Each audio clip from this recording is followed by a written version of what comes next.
This story begins 100 years ago, when a space rift opened in the Earth, from which ferocious beasts emerged that threatened humanity, forming a world where only those who awakened with hidden talents will be able to survive.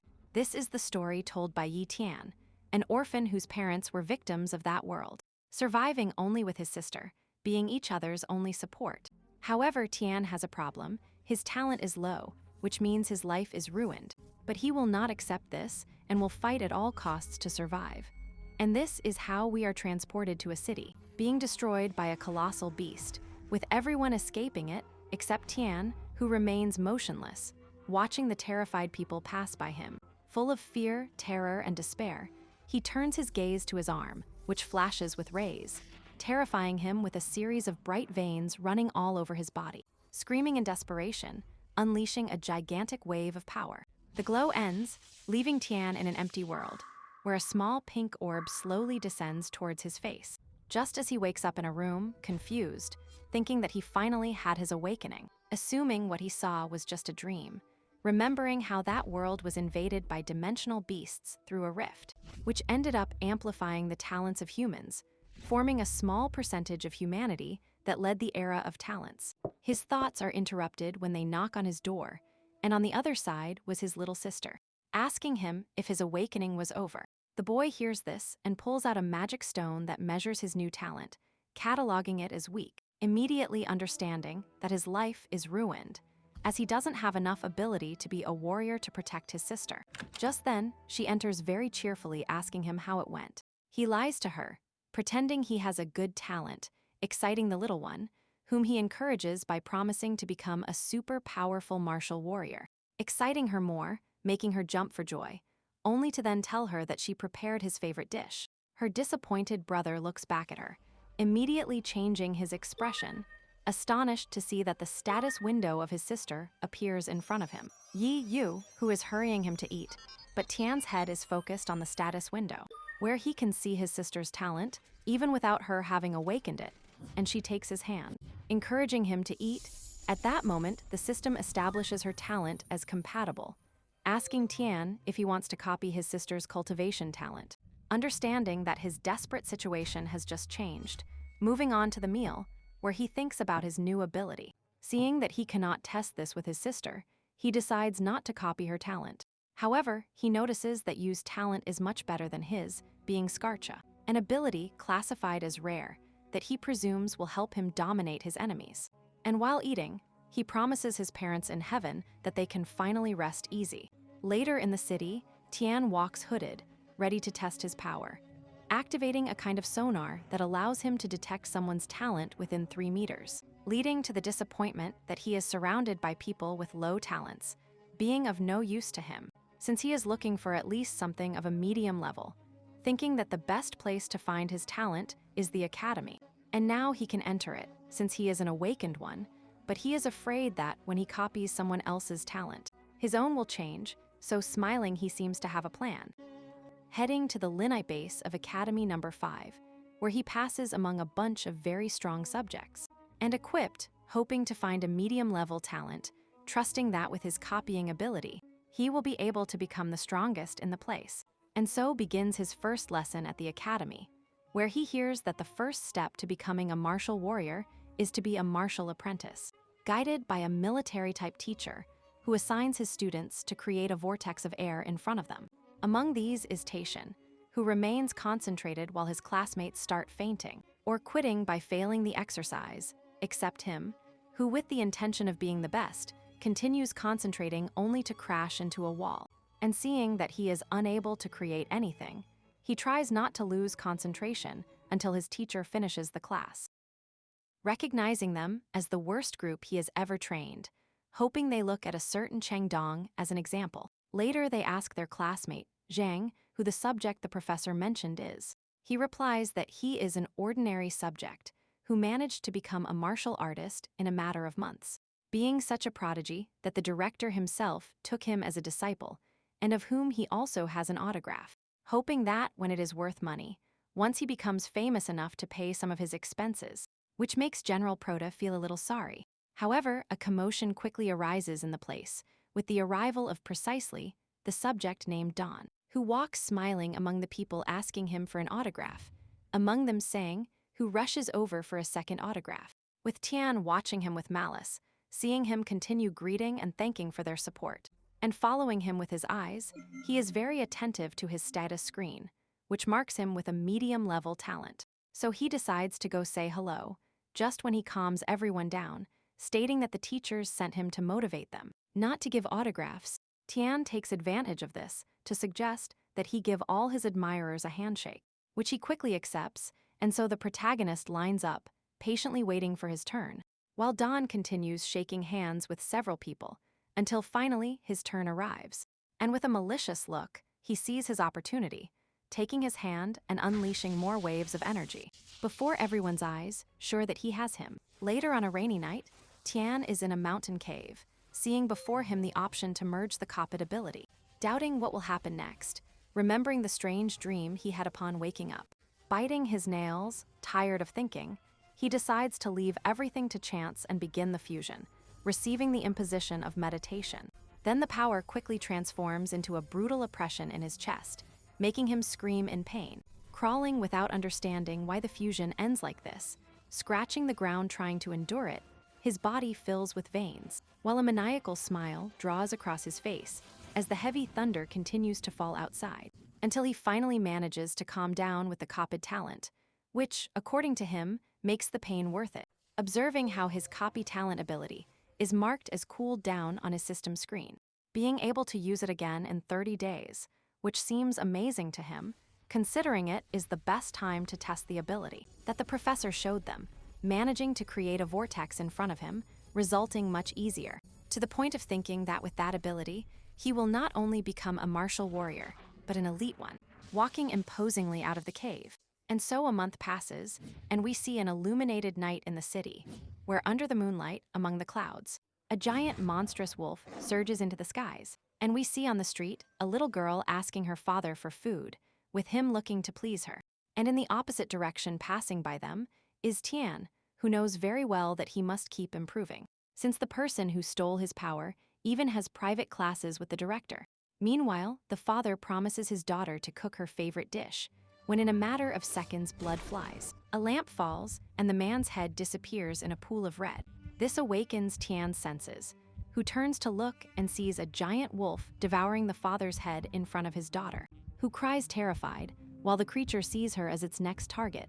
He is shocked, he just watches. The other people nearby notice the presence of the creature, fleeing in panic, while the girl continues watching her father being devoured, until the wolf lunges at her, which is the moment the protagonist finally reacts, saving the girl, trying to flee with her. But the beast is faster. At that moment, a subject in armor appears from the buildings, and a sword, who cuts off the beast's path, which retreats, staying still while growling. This is a knight whom Tian seems to know, who apologizes for arriving late, and introduces himself to the protagonist as Gale Wolf, entrusting the girl to him while he deals with the wolf, launching into combat against the bee, while Tian covers the girl's eyes so she doesn't keep watching the fight, in which the warrior ends up sending the wolf flying, but it keeps coming back without intention of yielding, making Gale feel that he cannot defeat it. Then another voice appears on the battlefield, accompanied by 3 subjects who jump out of the buildings directly to touch the wolf. And upon seeing them, the creature flees at full speed. The warrior admits that it was fast, but he has teammates who surround the creature to deliver the final blow. Just when the beast is impaled in all parts of its body, only the last blow remaining. But the wolf begins to glow red, making its captain order a retreat, seeing that it will activate its blood explosion, sending all its attackers flying, leaving the wolf about to escape. The protagonist screams seeing this, but the warrior tells him not to worry, as it won't go anywhere, trusting his archer, who is waiting for a good shot, firing directly at the wolf's head, which falls to the ground. Gale and Ega boast, as do the others, who begin to congratulate each other. However, the protagonist's attention is not on them, but on the monster, whose talent he can see with his ability. But he also sees that it is still alive, and moving, getting up to attack again, with all the warriors being alerted by their captain, and retreating to reorganize, with Gale telling the protagonist to take the girl to a safe place. Tian sees this as an opportunity, and at full speed goes for the monster to touch its back to copy its talent. and then proceeds to hit it again and again and again, until he looks like an enraged madman. While the system indicates that he has already copied the talent, his fists filling with blood, to the point that Gale has to stop him, seeing him completely beside himself, making him react and realize that he managed to copy the talent. With this, Gale sends his teammates to take care of the corpses and his archer, the little girl. Immediately after he leaves, not without first congratulating the protagonist, expressing that he hopes to see him soon as a martial warrior in his forces, which leaves him very excited. However, before returning home, he goes through a wash to remove the traces of the monster and avoid worrying his younger sister, staring intently at her face in the mirror. Then he arrives home, where he finds Yu asleep on the sofa, waiting for him to have dinner with him. And now more relaxed, he admits that it was the first time he saw a monster, and it was much more terrifying than he had imagined. Even so, while covering his sister with a blanket, he can only think about becoming a warrior to protect her. And reaching his room, he gets comfortable to resolve a doubt, whether he can merge with the talents of monsters. The answer is yes. However, he supposes that this will be 100 times more painful than with people's talents. Thinking that he has no other option to become stronger, looking at the blood talents, and beginner-level speed from the monster, and biting a rag to prepare, starting the copy of the speed talent, firing a great pain into him in his body, writhing, throwing himself to the ground to internally feel like every one of his bones was breaking, enduring as best he can, until at that moment his legs bend unnaturally, making him scream in pain, until he gets up from the impact of the pain, but falls back to the ground, thinking that both his legs are broken, believing that the copy failed, turning to look at his shattered feet, convinced that this time he is done for, lamenting failing his sister, falling asleep from the pain. And upon waking up in the morning, he gets up startled, wondering what happened, and looking at his legs, he discovers not only that they are like new, but that now he feels much lighter, throwing kicks, until the system interrupts him to show him that the copy was successful. And so in the academy, in the tree area, he tests his new abilities, jumping through the air, enjoying it happily as he falls to the ground, like a child, and quickly changes to a more serious expression. And he runs at full speed to stop a leaf falling from a tree, admiring his new wolf powers. And then he jumps over a rock to perform the martial training, forming a ball of air in front of him, feeling that with this, his speed is at the level of a warrior, but his energy is not, thinking of a way to solve it. When Zhang appears, who was looking for him around the academy, he immediately notices how his friend has gotten stronger. So he asks him if he wants stripes or something similar, since seeing his intention to become stronger. He offers him monster blood, stating that he will be the strongest thanks to this. Tian is surprised by this effect, and regrets wasting a lot of blood the other day, when he exaggerated with the wolf. Luckily, his friend seems to have a way to get more, through a new wild zone on the outskirts of the city, founded by the High Command of the Academy. This is an exam area for the main schools, and the prize for completing it is creature blood. Tian asks about the difficulty, and his friend states that it is low, since the creatures were eliminated. Only their offspring remain. This convinces the protagonist to do it, so Zhang asks him to join his squad to win the zone. However, the protagonist thinks about it and prefers to go alone, hurting Zhang's feelings, who considers him a bad friend.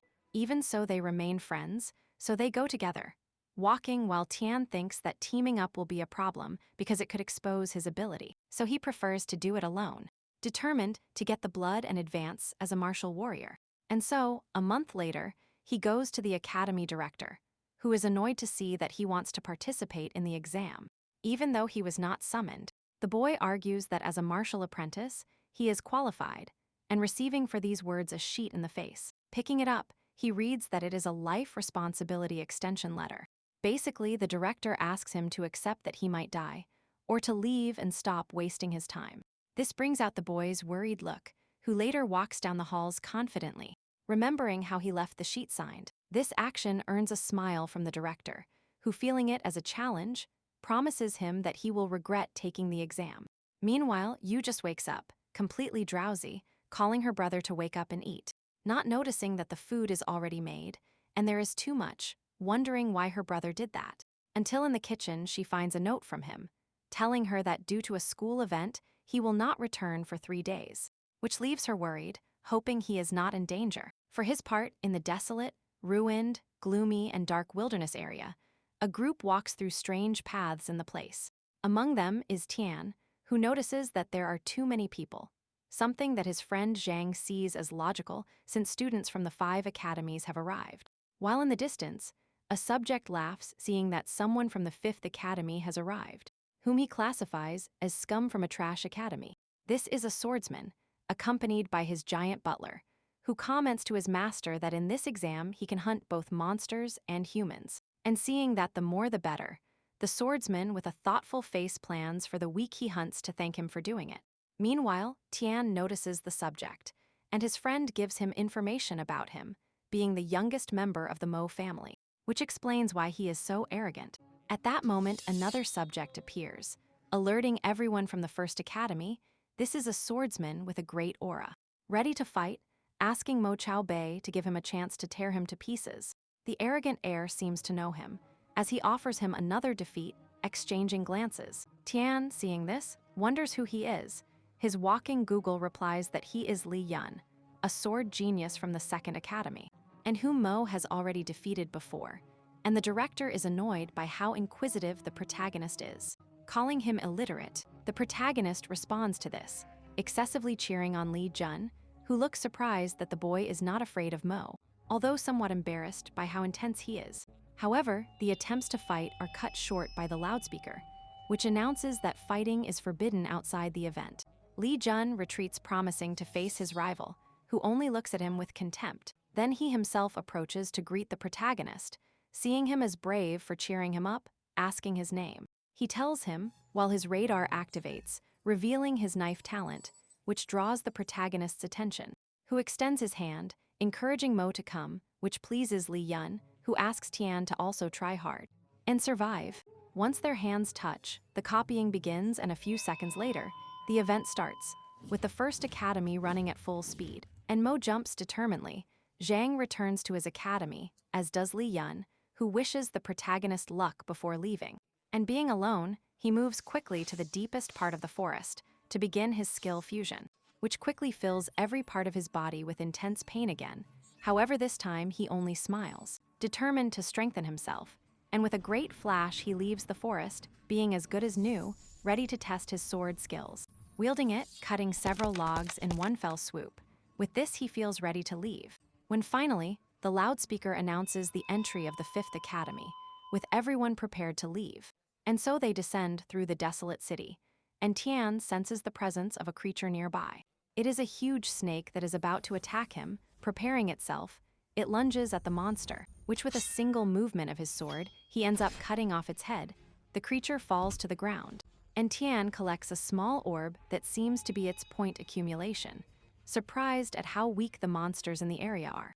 While he stores the orb, seeing that the rules indicate that the more he eliminates, the better his rank will be, and needing many more to reach 1st place, complaining about having a long way to go. This path will begin by hunting more beasts, jumping to move through the buildings, and a desperate cry for help stops him dead in his tracks. Seeing Zan completely terrified from above, surrounded by wild wolves, seeing one heading straight for him, Tian decides to use arrows to finish off the wolf, falling into the middle of the battlefield, surprising his friend, to whom he asks if he can take the points. However, Zhang tells him to run away, since he is no match for the wolves, to which he replies by launching himself at full speed into the middle of the wolves, which seek to attack him.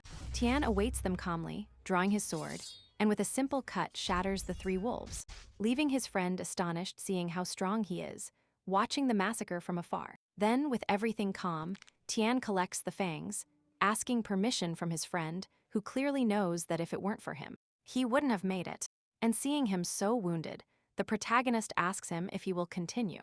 But Zhang has already given up, both for himself and for his teammates who are scattered and unconscious across the field, hoping at least to get them out alive. Tian, seeing that it is the only thing he can do, decides to retreat. But first his friend warns him about a pseudo-beast he must watch out for, classified as the most dangerous one in the area, which seems to be a 10-meter snake that the 1st academy was hunting. According to Zhang, it should be worth about 500 points, which draws a smile on Tian's face, who insists on the direction. Zhang gives it to him, and the protagonist jumps at full speed, sure that with those 500 points he will reach first place, leaving his friend worried. And Tian runs through the buildings, but stops when he sees something. It is basically a massacre of students who, by their uniforms, are identified as the First Academy. And in the distance, a gigantic flare extends from where he recognizes the pseudo-beast's location to be. However, he launches himself at full speed to reach a building where he observes the gigantic fire. And the ruins of the battle, astonished to see the pseudo-beast, which is a colossal muscular demon with a snake tail, which continues fighting against more students from the First Academy, led or rather ordered by Moe. He continues sending his teammates to finish off the beast and take the points. Everyone tries to hit it, however they fail, but Moe's servant indicates that the beast is ready for the final blow. And so Moe launches the attack, jumping at full speed, with a confident smile, hitting the creature's head, thinking he has it, until with a horn strike he sends him flying very far, crashing against a building. Although sore, he smiles, because he believes he obtained the points, while the creature writhes in pain. Annoyed Tian observes the scene, realizing that he lost the kill for arriving late. And with everything calm, Moe returns confidently, being congratulated by his servant and teammates, while he smiles, sure of having first place. However, the creature opens its eyes, rising aggressively, changing color, releasing its power. And with a tail movement, it throws several of the students into the air. Moe worriedly watches as the being creates a blood explosion, transforming into a complete monster, which only convinces him to send his teammates to look for it, assuming it is worth more than 1,000 points. Everyone surprised rushes to run after the points led by Moe, who thinks that with all the damage done to the creature, they cannot let anyone else take the kill. Just then, someone is visualizing his target, deciding to take a running start to use his speed talent at maximum power, flying through the air, traveling between buildings, until he finally lands on one. From there, he continues slower, seeing that no one has arrived yet, finding the monster's trail, which leads him to an old warehouse, where he knows the 1,000-point bounty awaits him. Inside, he tracks the snake's essence, which leads him directly to encounter the enormous being among the shadows. It is drinking small drops of a silver substance, which Tian knows well is not simple water. And drawing his sword, he downplays it and goes for his 1,000 points, launching himself with everything into the attack, thinking he has everything under control. However, the creature turns to see him with a smile, responding to the attack and sending him flying. Tian realizes that the monster is very fast. Flying through the air, he decides to use his bow and arrow, shooting a shot that hits right in its eyes, then takes his weapon while still in the air, taking advantage of the opportunity to attack again, landing on the monster's arm, causing a lot of damage and screaming to give it his all before moving towards its head to finish it off, with everything ending in a huge pool of pink liquid, with the creature falling to the ground, just like the protagonist, who smiled admitting that he sweated to defeat it, confessing that he couldn't have done it if the First Academy hadn't tired it out. And now his attention turns to the strange liquid the monster was drinking, which just in case, he keeps in a vial to investigate later. And he also has to deal with another problem, mounting the monster's corpse to remove an eyeball as proof that he defeated it. And he also extracts its heart, full of valuable blood. Once he gets what he needs from the strange liquid of the monster, although he doesn't know what it is, he prefers to avoid Moe finding him, so he eliminates the source from where it was falling. With this, he finishes his objectives, and he decides to return. Later, the rest of the First Academy arrives at the place, encountering the corpse of the heartless being, without blood or eyes, only the inert body remaining. Moe's servant confusedly asks what to do. He furiously can only curse the thief who stole his prey. The protagonist, for his part, is in the shadows, hidden, waiting for the First Academy to leave the warehouse. They are furious, discreetly looking for the thief of their prey, and Moe takes charge of investigating among all the subjects they find. And Tian decides to move on, being stealthy and quickly escaping the place, moving among the rubble, among large purple flashes, knowing that sooner or later they will find him, especially after he hands over the evidence at the end of the event. So he decides to use the remaining 3 days to cultivate his strength, arriving at a place ruined enough to serve as a hiding place, where he sits down to think about using the monster's blood, and upon drinking a few drops, he discovers that it is the worst thing he has ever tasted. But that doesn't stop him. Motivated to be the strongest and protect his sister, deciding to drink it all in one gulp. This causes his sister to sneeze, thinking that perhaps her brother is thinking of her. While she is at school, returning to the protagonist, after drinking the blood, he begins to emit a green aura that boosts his growth power, thinking that this might be the reason why subjects like Chendong and others are so strong. Deciding to use it to cultivate his abilities in the remaining 2 days, looking at all the blood he has to drink. And so the event ends, with everyone returning to hand in their points, including Li Yun. Confidently, he puts his points on the table, totaling 195, which astonishes everyone, however. Then Moe quickly arrives with his entourage to mock him, and his teammates, seeing him as unworthy to challenge him. Moe shows his points, which reach 427, astonishing everyone again except Li Yun, who thinks it is impossible to reach that amount unless he has stolen points from others. Moe proudly admits it, stating that he stole them with his ability against the weak, which angers his rival even more. The director congratulates him on first place, but Moe still waits for the one who stole his 2,000 points. However, the person in charge of counting the points has not seen anyone else come out of there, assuming that if he hasn't come out, it's certain he didn't survive. This seems to please the director, unaware that Tian is approaching from the desolate wasteland, showing his evidence on the table, leaving the counting clerk astonished to see the monster's eyes. This gives him a score of 1,100 points, winning the event and taking the prizes, 3 Muzu blood spheres, and 100,000 yuan. Sang encourages him and Li Yun is surprised, and Moe is furious upon recognizing him as the thief, asking his assistant to get all the information about him, while Sang praises his friend for bringing glory to the 5th Academy, which he notices doesn't make his director too happy.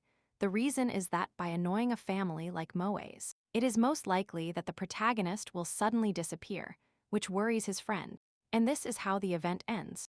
Facing everyone, the awards ceremony takes place, taking photographs where everyone smiles on a podium, encouraged by their other teammates. At that moment, Moe, angry about Tian's supposed theft, confronts him. He basically replies that he was also a thief, which according to Li Yun is exactly what Moe said, who stole, excusing himself with his ability. This unleashes Moe's anger, who seems to go into offensive mode, determined to prove which of the two is stronger. Tian gladly accepts the challenge, with Mo's sadistic gaze, the protagonist understanding that in his current situation there is no way to flee, deciding that his only way out is to become so strong that no one intimidates him again.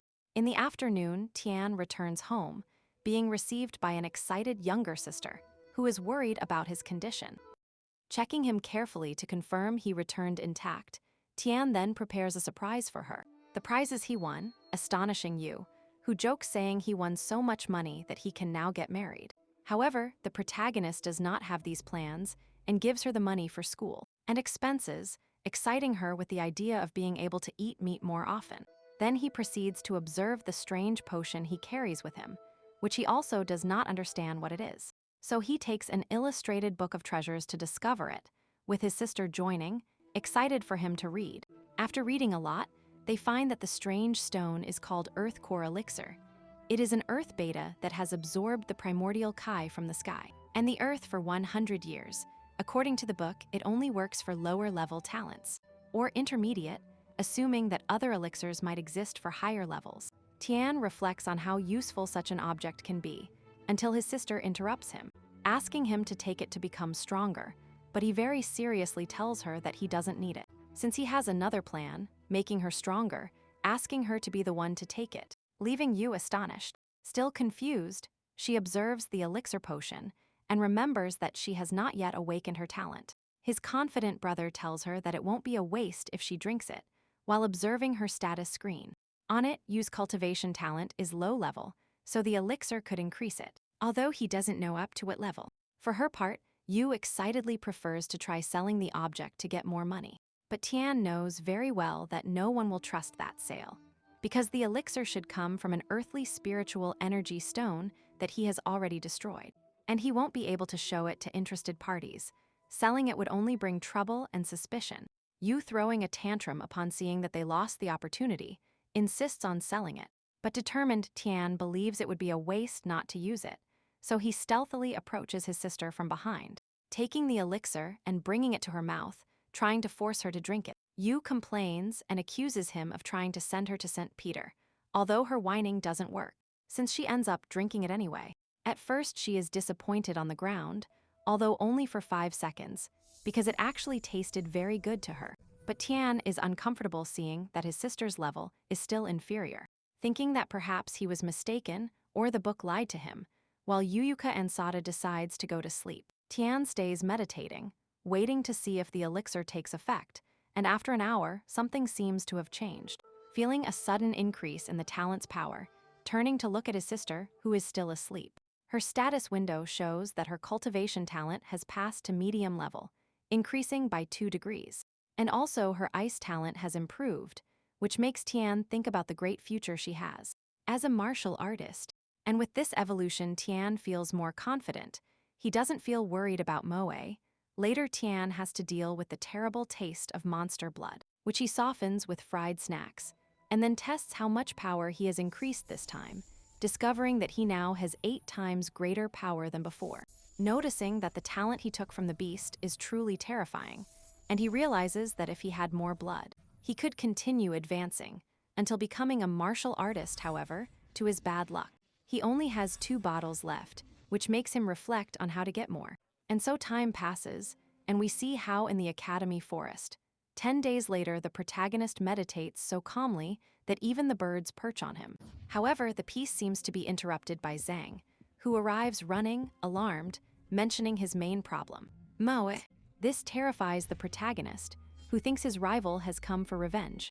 Luckily, his friend turns out to be an exaggerator, as he only informs him that Moe is confined to his room planning something, to proceed to use heart blood, low-rank blood, the violent beast, and the spotted snake, reflecting that even with that, he cannot advance beyond apprentice. However, he trusts that with his speed and sword skill, he will be able to fight a martial artist. Meanwhile, in the Mo family mansion, inside a house, a huge reinforced door begins to crack little by little until it shatters into pieces.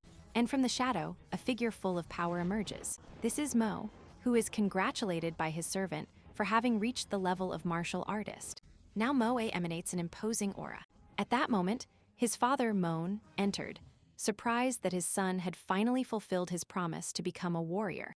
Moan, one of the elder gods of the mid-rank elite martial artists group, was very happy for his son's achievements, who thanked him, bowing to him and promising not to disgrace the family name. And Moan happily asked his assistants if the honor banquet for his son was ready to go. Upon receiving confirmation, he went ahead to the place, bidding farewell to Zedimo, who was free to continue with his own plans, taking the opportunity to ask his butler if he had investigated the protagonist. The answer, yes. The boy is basically just an orphan with no background, which implies they could do whatever they wanted with him. This surprised the crazed boy, who expected to find something to justify Tian's strength. But with this information, it is enough for Ma to order his servant to find and eliminate the orphan. However, Estelle warns that unlike the wilderness zone, outside of it they could not get rid of someone without facing consequences. Ma replied that they could avoid problems by hiring a mercenary from the Dark Shadow. Although his butler considered this viable, he pointed out that it would be an excessive expense for a simple boy. Faced with this comment, Ma made a classist observation, stating that the poor always start as poor, adding that the rich families of Anai maintained their power by eliminating any genius that emerged among the normal people, exemplifying his point by smashing the glass. The butler shadows the comment, understanding that according to Moe, the Fifth Academy cannot have a genius. So with a sadistic attitude, he gives him a speech about the survival of the fittest. Meanwhile, in the small forest of the Fifth Academy, Tian moved at full speed, breaking a giant rock and shattering it into pieces. Exhausted, after his training, he decides to return home before it starts raining. Walking through the city in the rain, Tian stops dead, almost paralyzed when he sees something incomprehensible in the distance. A status window activated floating in the air. This belonged to Li Kung, who had an inferior cultivation talent and novice-level shadow talent. And suddenly, a gigantic shadow descended at full speed, trying to surprise Tian, who managed to block the attack and retreat. Confused, he asked who it was, to which the shadow coldly replied that he was his executioner. Tian observes him from a distance. Li Kun, enveloped in power, clarifies that he will eliminate him. The protagonist deduces that it is a mercenary sent by Moe, and wonders why, already being a martial artist, he decided to eliminate him this way. And at that moment, the ninja flies through the air, preparing to attack head-on. Tian deflects the attack at the last moment, but his enemy regains his grip invisibly. Tian alerts and tries to prevent the next attack coming from his back, straight to his neck. Astonished, he has no choice but to unleash his own talent, getting out of the mercenary's range and positioning himself on top of a building. This leaves Li and Kun surprised, seeing that an apprentice can move so fast. The protagonist initiates his offensive, launching himself against the enemy at full speed, leaving him with no possibility of escape. Using his sword, unleashing a devastating cut, shattering everything in its path, but it doesn't reach Li Kun, who escapes by becoming invisible. This annoys the protagonist, who considers that ability annoying and complicated for normal people, but useless against him, attacking with speed, causing him a mortal wound. And Li Kun falls to the ground, bleeding, unable to understand how someone so weak could see through his technique. Tian, approaching furiously, tells him that he will explain how he did it if he first tells him who sent him. Li Kun accepts, but as he exhales his last breath, he launches a surprise attack. However, Tian easily dodges it, counterattacking and piercing the mercenary with his sword, where once he asks who sent him. A defeated Li Kun admits that it was Moe then. With this, Tian withdraws his sword, letting the dying mercenary fall, whom he would then approach to copy his own power enveloped in a green aura, proclaiming that his enemy's talent now belongs to him. And so the rain continues, the lightning strikes, and the horrified face of Lickum remains as his last vestige in the makeshift grave that Tian begins to cover with rocks with the strong wind stirring the leaves falling in front of the protagonist, who reflects that humans should not fall like leaves torn by the wind, or the rain collecting the leaves from the ground, squeezing them hard. They would also go after her. And without hesitation, he went out the window, advancing quickly between the buildings while praying that his sister was safe. Quickly arriving at Chiachin High School, where he desperately looked for his sister, thinking that no mercenary would eliminate a normal person in a place like that. But he doubted how far Mo could go. And at that moment, he felt a threatening push from behind him with a quick reaction, who positions himself behind his attacker, threatening him only to realize it was his sister, who was carrying an umbrella, somewhat confused. But relieved, he asks her why she left school so late. She explains that she stayed cleaning the classroom, and then she extended her umbrella to leave with him, scolding him for being soaked and barefoot. As they walked in the rain, but they were being watched from a distance by a luxurious limousine. From inside it, Molo watched with annoyance upon confirming that Tian was still alive. While the protagonist buys some sausages with his sister, they both enjoy walking home while deciding what to have for dinner. The black limousine continues following them. Tian notices it, but they keep walking calmly until they reach home, where his sister informs him that dinner is ready. However, he remains nervous, watching how that limousine remains parked in front of his home. The next day, Yi Yu is in class, and from a nearby building, Tian watches her, seeing how the car has persistently followed his sister for 3 days. And furious at the idea that they might harm his sister, he decides to act. However, finally, the car starts to leave, and the roles are reversed.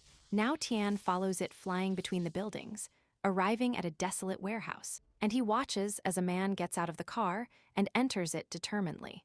Tian throws himself to the ground thinking he will meet his rival. Inside, a man is being brutally beaten by Moe's thugs. This man begs him to give him more time to pay the money he owes. Moe, who turns out to be a loan shark, doubles the interest on his debt every day that passes. Despite the man's pleas, who claims he has many people to take care of, he is interrupted by Moe's butler. And unfortunately for the eccentric young man, the butler has no information about the dark shadow assassin they hired. And Tian, in invisible mode, observes everything, annoyed to see how a spoiled millionaire takes it out on a debtor by delivering a brutal kick, while feeling cheated by the mercenary, and his kneeling butler apologizes to him and swears allegiance to him, while another assistant removes the debtor's lifeless body. Moe then asks what they will do with Tian's sister. He listens very attentively to the butler, who affirms that they will go hire a friend recently released from prison. But now Moe prefers to take care of it personally, Tian's nerves increase imagining the guy in front of his sister. And suddenly Moe, with a sadistic smile, gives him such a hard blow that it leaves him on the ground. This one asks him why he did it, and the cruel Moe replies that it is his punishment for failing. And just at that moment, Tian jumps from the shadows, invoking his new weapons. Moe, unprepared, doesn't see the blow coming. Blood splashes on the protagonist's smiling face, and with a bloodied hand and the screams of the terrified guards upon seeing the headless body of their master, the butler tries to understand what is happening, recognizing the shadow ability and assuming it is the mercenary. However, the one who emerges from the shadows is an imposing Tian with a big smile. This terrifies the butler, who had always considered him trash of weak level. Upon asking about Li Kun, the smiling protagonist moves at full speed and appears in front of the butler, piercing him with a deadly slash. With this act, Tian cleaned his weapon, threw a handkerchief with a letter written on the ground, and put away his weapons. He looked at the few survivors agonizing on the ground and told them they had tormented the wrong man. And so, with a triumphant smile, he left the place and disappeared into the city streets. An hour later, several cars arrived at the scene. Among them, one transported Muin, who clenched his fist while containing his anger, until it exploded screaming upon seeing the tragic end of his son. One of his men handed him his bloodied handkerchief, with the same symbol of the shadow assassins. Upon seeing it, Moan interpreted it as a low blow, but was interrupted by the arrival of Mo Chang, the great elder and only great martial warrior of the family. This title was superior to martial warrior and elite martial warrior, only below grand masters. In his presence, Moan knelt and informed him that his prodigious heir had been exterminated, and the elder clearly observes the scene, asking for an explanation. Moan from the ground laments, explaining that his son had reached the rank of martial warrior, and that he had barely celebrated his achievement, being convinced that his son would lead them to the top. But now everything was lost. The elder understood his pain, as he too had placed his hopes on that young man, as he would manage to become the second Grand Master of the family, which would have taken them even higher, consolidating their position as the lineage's great hope. And in tears, Moan begged the elder to avenge his son, handing him the shadow assassin's handkerchief. Mo Chang received it, appearing astonished, reflecting that perhaps some rival family had hired the organization, then going out to examine the cloth under the moonlight, carefully spreading it out, until discovering a hidden message that reveals the name of the Iron Fang. The next day, Zhang explains to the protagonist that the Iron Fang's base is much stronger than the Anai base, to which they belong, telling him that the great elder of the Mo family suspects that there are families in their base that are conspiring to overthrow them, with the intention that it be absorbed by the Iron Fang, with their plan beginning by eliminating talented heirs. Like Moe, who completely lost his mind, Tian Fing is surprised to hear this, while his companion recognizes him as a lucky guy. Since Moe was precisely after him, the smiling protagonist is happy that no one suspects him, having left the handkerchief of the shadow assassins on the ground with the intention of distracting. However, he does not know that Mo Chang would find the symbol of the Iron Fang base, unleashing this problem, although it could also be a plan by the elder to generate conflict between the bases. And at 4 in the morning the next day, Tian got up and prepared, stealthily getting ready to leave. However, he failed in his attempt not to be noticed, since Yeju, still asleep, found him. She asks him where he was going, and he replied that he was heading to the wild zone to become stronger. Worried, Yeju reminded him that he had just returned from there and was planning to go alone again, suggesting that he at least look for companions to accompany him. Tian asked her not to worry and promised her that he would return safely, but Yeju ran towards him, hugged him tightly from behind, begging him to take great care of himself. Tian accepts, promising her he will be fine, arriving like lightning in a desert, where, according to rumors, many high-level monsters inhabit. And although he knows he cannot yet face them, his goal is to hunt the lowest ranks. While sneaking, determined to become a martial warrior, however, an earthquake interrupted him, caused by a gigantic nearby monster, an armored ox, with low-level defense talent, which immediately captured the boy's interest. While Tian observes the monster, he didn't realize that he was being targeted by it, and when suddenly the ox rushed towards him at full speed, Tian quickly dropped his luggage and waited for the impact, activating his speed, releasing his souls and jumping as if he were a whirlwind with which he gained momentum to collide with the monster. This one, upon activating its defense ability, proved to be much more resistant than Tian expected. Even more so, the bull's ability turned into an offense when it released all its energy, throwing the protagonist into the air and crashing him against a mountain. Upon getting up intact but excited, Tian recognizes the excellent talent of his opponent and claims the power as his own, and the bull charges at full speed. Tian waits, releasing his weapons with a demented smile, claiming the monster's talent as his own, launching himself against it at full speed, flying straight towards its head, specifically towards the eyes, the weak point of all creatures. However, his swords stop against the monster's barrier, forcing him to retreat. Noticing that the impact cracked his sword, astonished that the talent catalogued as weak is so strong. And the situation worsens when, after a second attack, one of Tian's swords is completely shattered, scattering pieces in the air, added to the fact that a powerful punch from the bull sent him crashing against the rocks again, leaving him sore, and Tian gets up, still surprised by the incredible talent of his enemy, which he desperately wants. However, the cooldown for his ability has not yet completed. Being bewildered because that bull surpassed other higher-level monsters he had already defeated, deciding to take advantage of the bull being such a large target to search for its weak point and attack it stealthily, throwing his weapon to the ground and activating his green aura, marking his only chance to win. Becoming invisible, starting to attack. However, every blow bounces back without causing damage. Although the shadow ability is good, the bull doesn't even notice the attacks, as it doesn't feel them. Tian, tired and without finding its weak point, observes that the bull's defense talent has no openings, finally giving up and sits down. But from the angle he notices something, the monster doesn't protect its tail well. With nothing to lose, he decides to attack that area, using the dark assault ability, literally breaking the beast's backside, which screams in pain before falling into a puddle of purple blood. And from above, Tian admires how he managed to take care of the monster. Later, he checks the bull's lifeless body, discovering that it was as easy as any other corpse. Collecting 3 bottles of its blood, reflecting that, like everything in life, talents also have no value after death. However, he decided to make the most of it: the skin, its lower parts, and any other useful part of the bull, starting with what he considered most valuable, the horns, and after gathering everything in his backpack, he began the search for a quiet place to continue cultivating. Already in a dark cave, he prepared his food, a mixture of monster blood and peanuts to improve the taste. Trusting that this method would help him become a martial warrior, he began drinking the blood while washing it down with peanuts, concentrating until creating an enormous orb of power in front of him.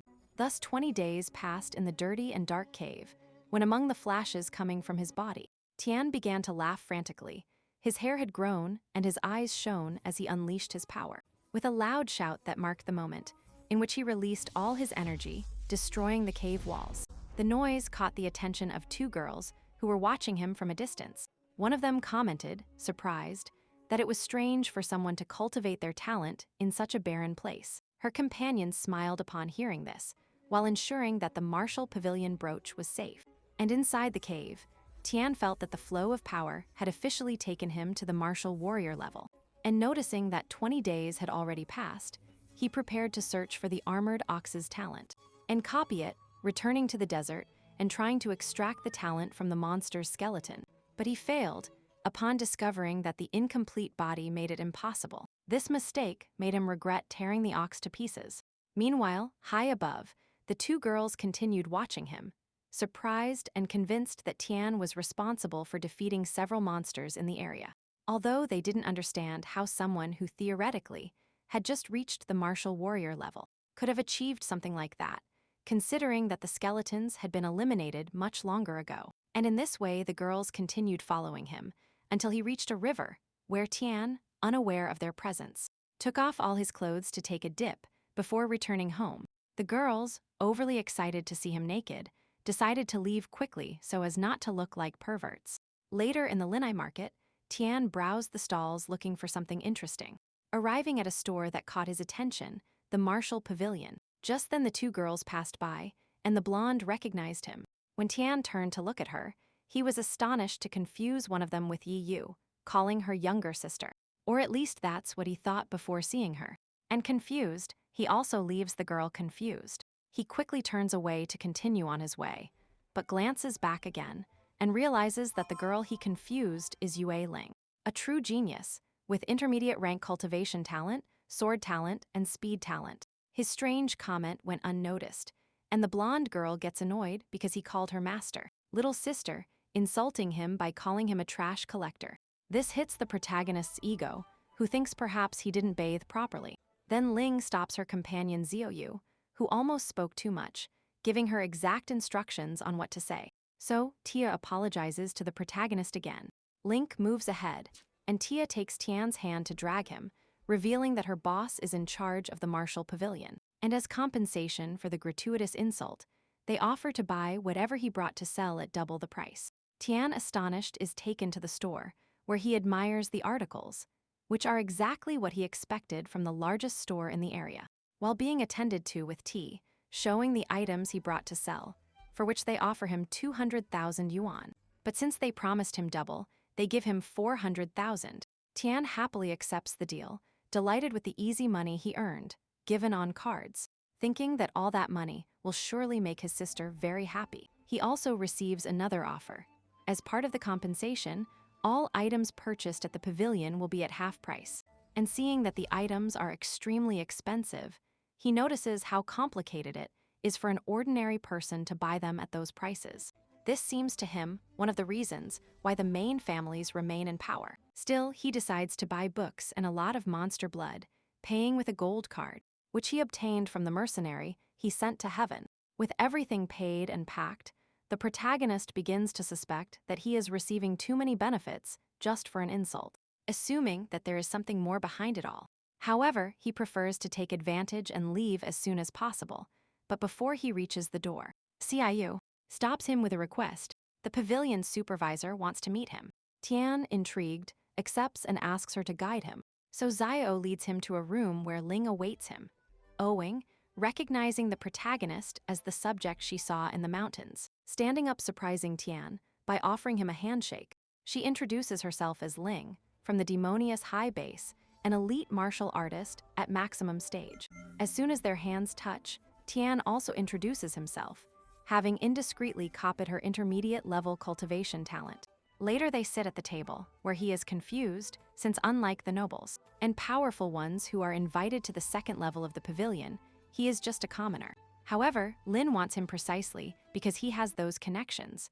The cold and serious words, along with a look, make the protagonist see a great resemblance, but also a big difference between her and his cheerful sister.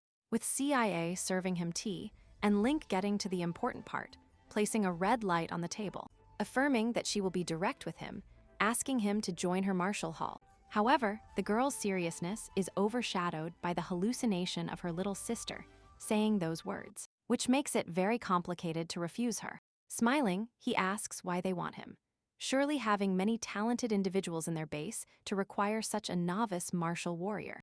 Link stands up and, looking out the window, explains that a large base can be even bigger, not because it lacks talented individuals, but because they are always looking for talent. This intellectual blow leaves the protagonist amazed by how such a young girl has such a mature mindset.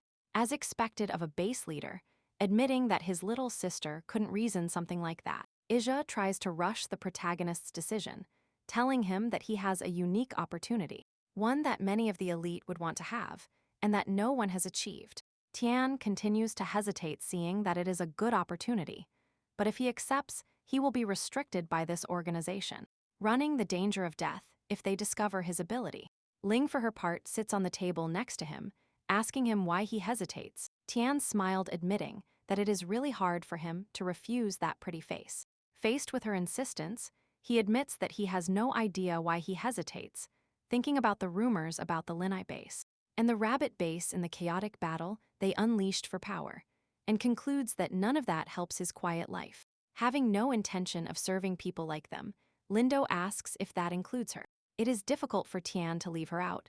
She then asks him to observe her, and accepts, not receiving an immediate answer. Exchanging silent glances, later in the town, Tian is thinking about what a martial artist is, what talent is, and how once it manifests, martial artists truly remember their duties. walking through different parts of the town, thinking if that duty is the safety of the citizens. However, upon seeing the little ones playing soccer, happily until their ball reaches the feet of a guard, who explodes the ball by crushing it, makes the protagonist think that it should be enough that they fear the monsters. But they also have to live with the intimidation from martial warriors. Tian watches this from the top of a building, reflecting, admitting that he can do nothing. Even so, he is determined to become stronger to do it, seeing that on his status screen it asks him if he wants to fuse with his new ability. Pressing yes, making the decision. And so Tian returns home, where his sister happily runs to hug him, noticing that he has gotten even fitter now, and tells her that he is officially a martial warrior, which astonishes his sister, who begins to scream and jump with excitement, making a scene. Tian thinks she is overreacting, since he knows that when she awakens, her talent will also become a martial warrior, and she will look for a way to become even stronger. The celebration ends when his sister decides to help so that her favorite martial artist doesn't look like a beggar. And with scissors in hand, she sits him on a chair to cut his hair. And nostalgic Tian remembers how since their parents passed away, his sister always helped him with his hair. Having a flashback of when they were little and his sister trembled with nerves, thinking she couldn't cut his hair. On that occasion, she suggested going to the hospital, but not for the hair, but because little Tine was completely massacred, thinking it wouldn't be worth spending money on doctors, asking her to just cut his hair and cover his wounds. She drops the scissors, crying, thinking that if her brother had the immortal jellyfish talent. Teratopsis nutricula, a complicated play on words that the protagonist didn't remember, but thought it was a children's story they told his sister.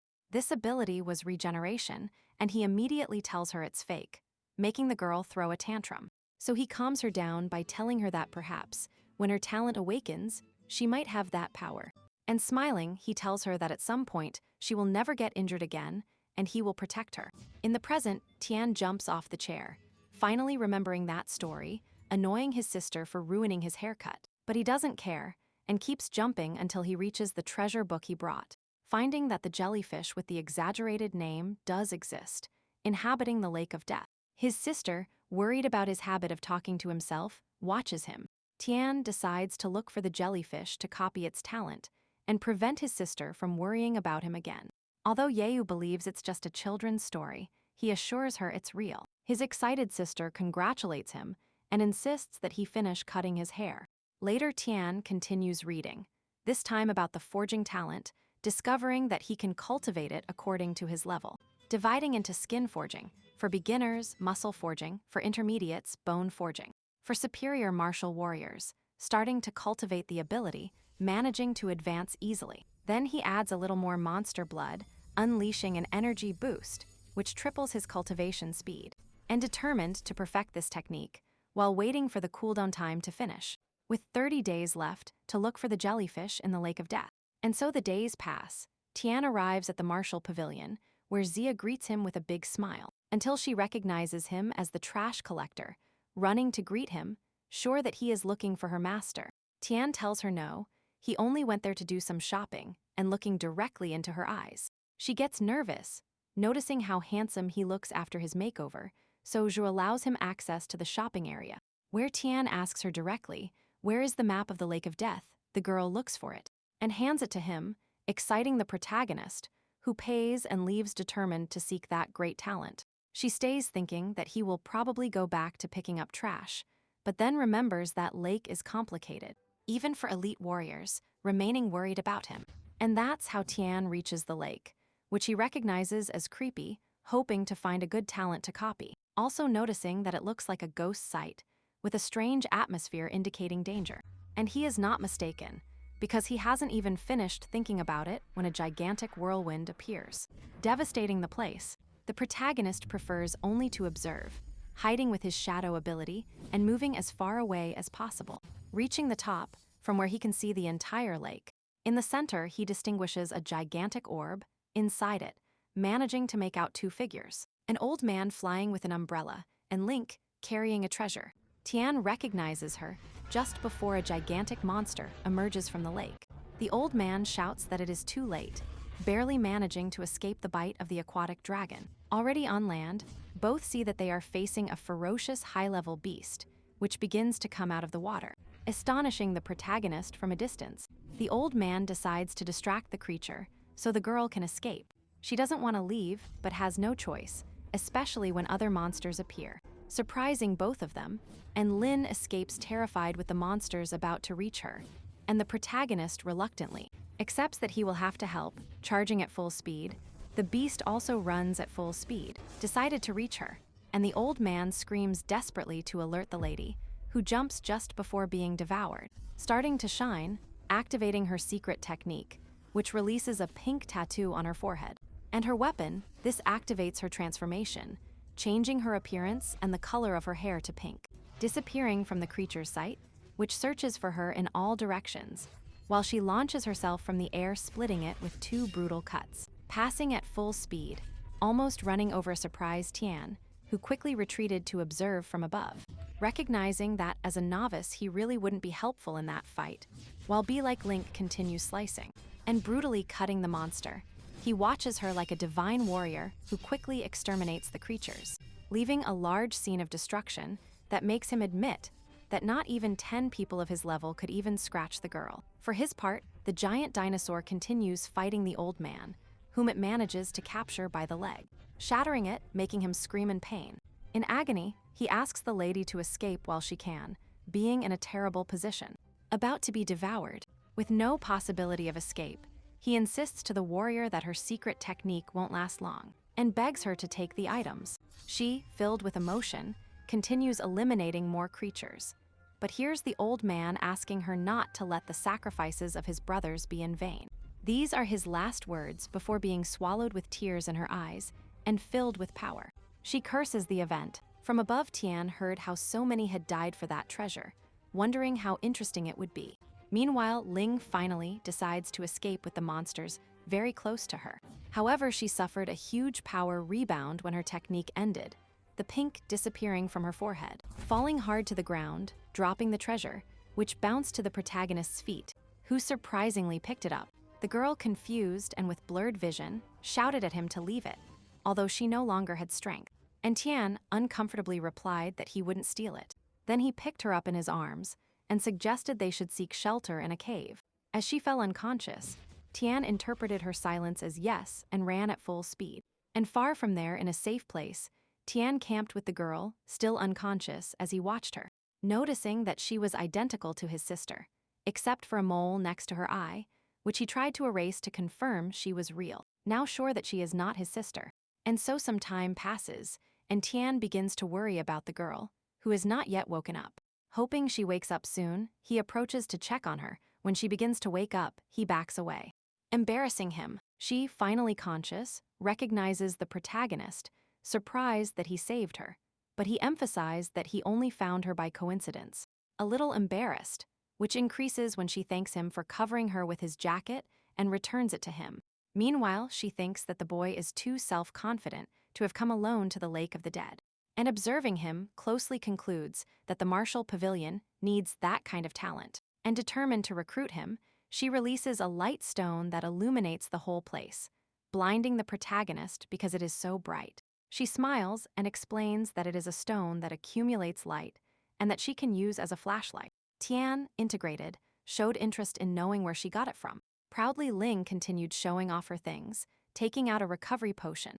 This left Tian with doubts about the origin of the objects, assuming it was some kind of spatial talent, although his status window didn't show any, remaining attentive to her while meditating. Later, already recovered, she asks the protagonist to sit down to explain where she gets her objects from, showing him in one hand the enormous wooden box with the treasure, and in the other a small bag where literally everything fits, including the chest. This is recognized as a rare spatial type object, leaving the boy very excited. Link takes advantage of this to promise to teach him how to use it if he joins the Martial Pavilion. But this is completely ignored by the boy, who prefers to go to sleep. This makes her furious, because she doesn't plan to give up. Meanwhile, he reflects that once he has spatial talent and recovery talent, a bag and a potion won't be useful, his main problem being that the girl agitated the dead lake, making his search difficult, so he fell asleep. And when he woke up in the morning, he discovered he was alone, without any trace of Link. However, he found a chest, which contained a book with the intermediate energy forging technique, 10 bottles of monster blood, and 10 million on cards, thanking the girl for leaving him everything necessary to become an elite martial artist. With this, Tian changed his plans and decided to cultivate his power enough before going after the jellyfish, starting to drink the monster blood. And so 4 months passed in a cave, cultivating his energy, generating an enormous orb in front of him, from which the energy began to escape, becoming unstable enough until the released energy exploded in the sky. With the cave shattered, Tian celebrates, excitedly feeling himself enter the realm of elite martial warriors. Preparing to begin the hunt, walking in the heavy rain, the protagonist arrived at an improvised cemetery with 11 graves, courtesy of Lin, although surely there were no traces left of the warriors who appeared in the depths. But she at least left some graves in their honor, showing herself to be a good person. Tian appreciated the gesture. While observing the place, he found the umbrella that he remembered the old man had used underwater. Taking it and opening it, hoping it still worked, being surprised that yes, he would keep it. Seeing how all the water drops repelled before touching it, and now an impermeable barrier appeared surrounding him in a giant drop of water, allowing him to fly, launching himself forward immediately. Seeing that with this, he can move quickly through the water, going down at full speed, and activating his shadow ability to become invisible. However, he stopped dead, upon finding himself in absolute nothingness, with a status window indicating the presence of a giant beast called Tiger Octopus of intermediate level, a colossal monster that passed right in front of him, terrified of being almost discovered. But he decided to continue towards the depths, where he quickly arrived hoping to find the immortal jellyfish there, without noticing that a gigantic tentacle was approaching rapidly, barely dodging it. The tentacle belongs to the Nutricula jellyfish, with advanced grade recovery talent, a colossally giant beast, and Tian swims at full speed, releasing his weapon to try to hurt the creature, making it scream in pain. However, it regenerated in seconds. Astonished, Tian awaited the next blow, and he stopped it as best he could, using his hand to block it, and at the same time correctly copying the jellyfish's talent. Just as expected, being thrown far away, crashing against a rock, he barely managed to get up, laughing out loud for having obtained what he was looking for, the talent of regeneration. But he cannot celebrate. As a gigantic cloud of ink approaches him, Tian blocks it with the umbrella, but he loses it in the process, being left without a protective barrier deep underwater. Understanding that he won't last long, and seeing in front of him not one, but a swarm of giant jellyfish, he decides to do the most logical thing: run, managing to get to the surface, with tentacles chasing him, jumping out of the water, and uses his speed to fly to the shore, running at full throttle. Until exhausted, he sits on the ground, thinking he managed to escape, a moment he took advantage of to copy the talent, fusing during the process. Although the initial pain threw him to the ground, he noticed that he seemed to be getting used to it more and more, absorbing the ability quickly, wanting to test it immediately, which he does precisely with the jellyfish's poison, which was injected into his hand during combat. Using the regeneration talent, his body heals completely, and Tian moves at full speed, surprised that the talent has no side effects, although he sees it as a problem that all his talents so far are support type, concluding that he must look for some offensive class ones to face stronger enemies. Finishing with that, he decides to return, and so he goes back home, reading a treasure book and considering whether to face a huge bear or a phoenix without convincing himself of either, while his sister cuts his hair, complaining that he left her alone for a long time. He apologizes, but really pays her no attention, concentrating on reading about an ant of divine power, with strength talent, which in a group can easily complicate martial artists, which marks his next prey. Determined, he heads back to the martial pavilion, where the blonde welcomes him, and upon recognizing him, speaks to him more enthusiastically, since they hadn't seen each other during that time. The protagonist tells her he came for magic ants and the stuff on that list. She treats him like a child for wanting things like that to eat, but they didn't have any, although she did have some information about them, stating that in the Linite base, they were preparing a medium-sized commercial channel. In that place, there are many beasts. Among them are the magic ants. That place she indicated was the Iramfang base. 100 kilometers from the Linite base, the protagonist understood. So the Iramfang base was going to invade that place. She confirms it, and passes him a card. That was a token to participate in that event. If he participated, he could obtain the ants. And so the protagonist accepts it was time to go hunting, planning to face the Mew family someday. Meanwhile, in the Anai base, a man gives a speech about the medium-scale Chronovase coalition, seeking to increase the resources they don't have to obtain by cultivating their power. Several warriors listen attentively, while assuring them that although the operation will be dangerous, the benefits they will obtain will be greater than those of any hunt. This excites everyone who praises the Lin family. Among the audience, Tian observes everything, recognizing the subject as the leader of the base to which the Gale Wolf group belongs, who is also there cheering. Seeing him, he wonders if he will still remember him. Meanwhile, Leader Ming continues his speech, promising that all objects found on the mission will be shared among them. This unleashes even more euphoria in the audience, who are even more encouraged when they are promised extra rewards, such as 20 intermediate-grade Fierce Beast pills and 2 million in cards. Finally, he asks them to register and wishes them good luck. Amidst the cheers of everyone, a woman asks them to organize a line for the test, which consists of touching a rock.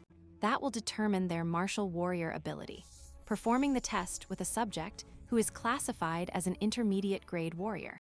And there is a large number of people in line, including Tian, who is annoyed by having to work with those rich families, especially for the disgusting Mo families, and seeing the authorities, Tian worries, since if they detect that he is an elite martial artist, he will have problems. Thinking about how he will manage not to be detected, he supposes that it will be enough to reduce his strength when touching the stone, arriving at his turn, and upon touching the rock. He concentrated on not releasing all his power, trying to at least drop his rank a couple of levels. Meanwhile, he watched how rays were written on the stone, his rank, Advanced Martial Artist. This caught the attention of the academy director, although for others it was simply surprising that someone so young had such a high rank. Everyone assumed he must be some genius from a rich family, thanks to his advanced cultivation stage. And Tian withdrew, noticing that even showing a part of his power, he had attracted too much attention. Being watched by Gale, who admires the protagonist for being at such a high rank, being so young, since his entire group is stuck at intermediate warriors, except for him, who is advanced. Even so, the whole group admires the boy, and one of them suggested to Gale that he include him as a new younger brother. Gale, however, doubted that someone so strong would want to join them. To the group's surprise, Tian walked towards them, revealing his face with a big smile. Happy to meet Gale again, he immediately recognized him as the boy who rescued the girl from the Silver Wolf, astonished that in 1 year, Tian had reached such a high rank. Tian, trying to be humble, comments that he had only been lucky and took the opportunity to ask to join their group. Gale excitedly accepted immediately. The atmosphere among the group members was very lively, and the archer looked at Tian with flirtatious eyes, expressing that with the last member, everything would be easier. This made the protagonist nervous, and later they arrive at the hunting area, where Gale leads them, commenting on the rumors that there were only low-rank beasts. However, he warns them not to let their guard down. At that moment, the wolves run at full speed towards them. Tian notices it immediately and alerts the group. Gale asks them to remain calm when they are surrounded by wolves, which he considers a simple warm-up, taking half of the wolves for himself and leaving the rest to Tian, while the others serve as support. The protagonist confidently says he will take care of it. With the whole team ready to face the voracious beasts, Gale orders them to attack. Both warriors advance, heading in opposite directions. The beasts run directly towards Tian. He eliminates one, and then runs to finish off another wolf with a kick, leaving it on the ground. While the wolf tries to recover, Tian skewers it again, finishing it off. Gale congratulates him, claiming the final victory for having eliminated one more, which makes the protagonist laugh, who is only holding back. And the archer, increasingly interested in Tian, looked at him with admiration. Meanwhile, a balding man in the group commented that they should not be soft with him, just for being a talented rookie, which annoyed Gale, who tried to appear more heroic. And one of the group members examined the fallen wolves, wondering why they attacked before entering the valley, since they were outside their territory. Gale supposed that perhaps they had no other option, thinking that the wolves were moving away from the stronger monsters. This made one of the members nervous, but the bald one calmed him down, reminding him that they had advanced warriors and intermediates. To calm them down even more, Gale showed the radio that the Lin family had given him as team captain, and he assured them they could ask for help if needed, and then led them forward. The group reached the depths of the area, where Gale ordered them to stop before an unexpected enemy. Protagonist Alert was the first to notice it, seeing a giant lizard spitting fire. It launched a fireball that blocked the warrior's path, and for some reason surprised Tyne, who supposes he didn't read the monster's name, and now the group faces the monster up close. The intermediate-level warriors offer to fight and launch themselves with everything. Tian worries about them, but Gale trusts they can handle a simple low-level monster. And so later the beast is defeated, and all the exhausted guys are congratulated by the captain. However, the archer doesn't consider herself much help. The bald one tells her that her distractions were very useful. And then the long-haired subject seems confident, assuring that he could handle 2 or 3 more beasts. However, his overconfidence made him fail to notice a gigantic fireball approaching from behind him. But Tian rescues him at full speed, dragging him away from the impact point. Everyone astonished to see how another monster of the same type is approaching. Realizing that the confrontation is not over yet, they watch as 3 gigantic monsters approach through the flames. Gale desperately asks nearby teams for help via radio, but is immediately ignored. His companions tell him not to expect help, as they doubt the Lin family really cares. The furious captain regrets having been wrong again, for following some bastards who have abandoned him like everyone else. Smashing his radio and gripping his sword, deciding to go to the front, asking his companions to escape. This infuriates the bald one, who affirms that everyone there is brothers, so if they leave together. The captain insists it is an order, but neither the archer nor the bald one wants to obey. For his part, the long-haired subject doesn't think twice and runs at full speed, hoping the end doesn't catch him, and that one of the others follows him. This makes the bald one promise that if he comes out alive, he will deal with the coward. Gale then addresses the youngest brother of all, Tian, asking him to take his companions and protect them upon escape. The bald one affirms that as the new one, Tian can leave them behind, just like the archer, who doesn't want him to ruin her bright future. This only draws an ironic smile on Tian's face, who claims he is ready to leave.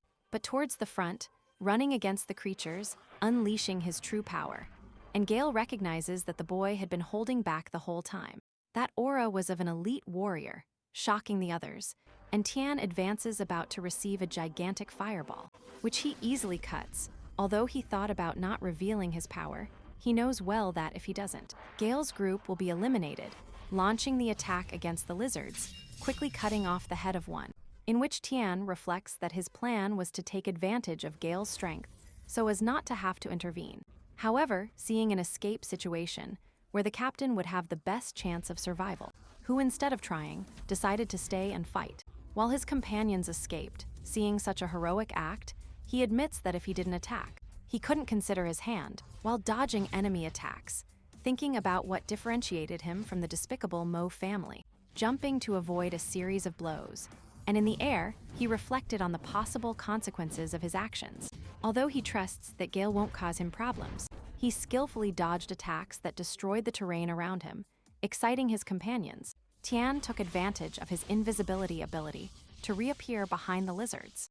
With great speed, he activated his dark shadow technique, causing hundreds of cuts on the monsters who screamed in pain before falling to pieces. Gale clenches his fist upon seeing how the protagonist now undoubtedly belongs to the elite power of the Linite base. While at that moment, the long-haired subject asks for help upon being attacked by the wolves. The captain, without any interest in helping him, remains firm.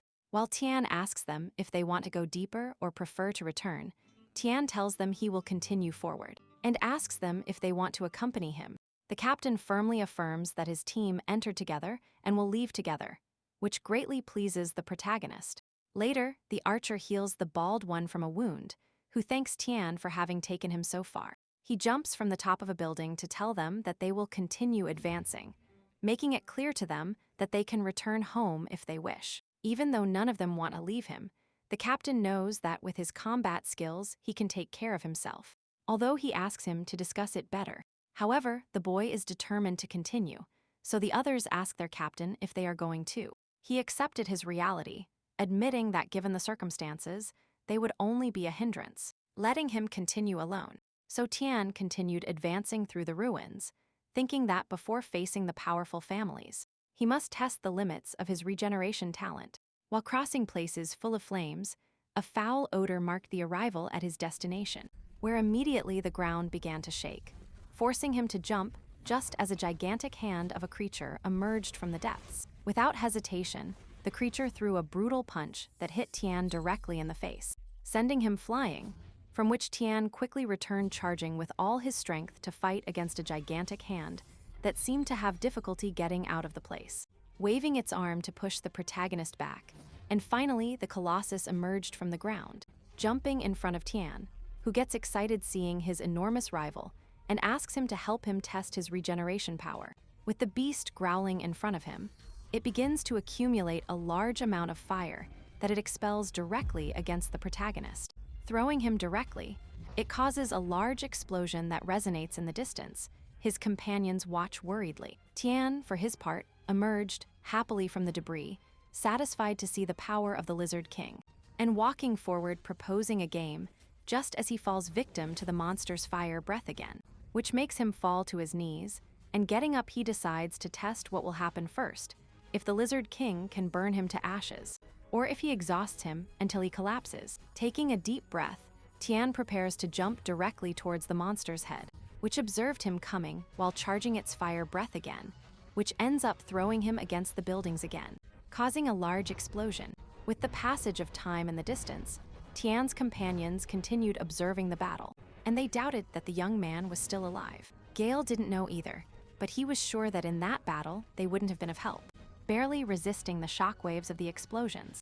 For his part, Tian was somewhat tired, sitting on the lifeless body of the Lizard King, proclaiming himself the winner of the game, admitting that regeneration is an ability that consumes too much energy, and determined to take advantage of the medium-level beast, which he had eliminated. He uses it to recover his energy, starting to drink the blood quickly, as if it were a soft drink. Meanwhile, Gale and his team see that the battle is over, waiting to find out what happened to their little brother, who, to everyone's surprise, comes out of the ruins safe and sound. He is surprised to see them still there, although he asked them to leave. His captain, smiling, admits that even knowing they were not useful, they were worried about him, offering him a shirt so he stops showing off his gains, which he gladly accepts. And now Tian hesitated about what to do with all the loot, including the Lizard King. Gale knew that he was the only one who deserved the credit. However, Tian decided to give it to them as thanks for not leaving him alone. His astonished companions look at the giant monster, knowing that dismembering it will be more tiring than dealing with the beast. With this, Tian asks them to take care of it while he returns, leaving the captain confused because he won't take part of the loot. However, Tian has other plans, walking towards the territory of the divine ants, leaving Gale confused. This is how Tian moves quickly through the streets, remembering how before leaving, the boss told him that according to what he heard in that fierce beast elimination mission, the hardest part would be facing the divine ants, remembering how they warned him that although an ant can be an inferior beast, in a nest of them, no martial artist could survive. And so he finally lands on top of a mountain, remembering how his friends hope he comes back well. And in front of him, he found the largest army group gathered there, released by the Mew family, the Lin family, and an elder he didn't know yet, King, a martial artist from the Steel Fang base, who quickly detected Tian's presence and furiously sent his men to capture him. Tian calmly waited to be taken, since in any case he planned to join the group, and the guards took him to King, who somehow immediately recognized him as an elite martial artist, asking him why he was secretly observing him. And Tian replied that he simply wanted to join the mission. King, intrigued, ordered his men to release him, but not before wanting to know which family he belonged to. Not receiving answers, he began to be rejected by all the families present, which further confused King upon seeing that. He was so young, at the elite level, and without a family or anyone backing him, starting to have his suspicions. Luckily, these dissipate when King, the leader of the Ling family, claims that Tian is with them. So the protagonist has no choice but to accept, being sent with the rest of the team, while Ming boasted about having acquired an elite warrior for free.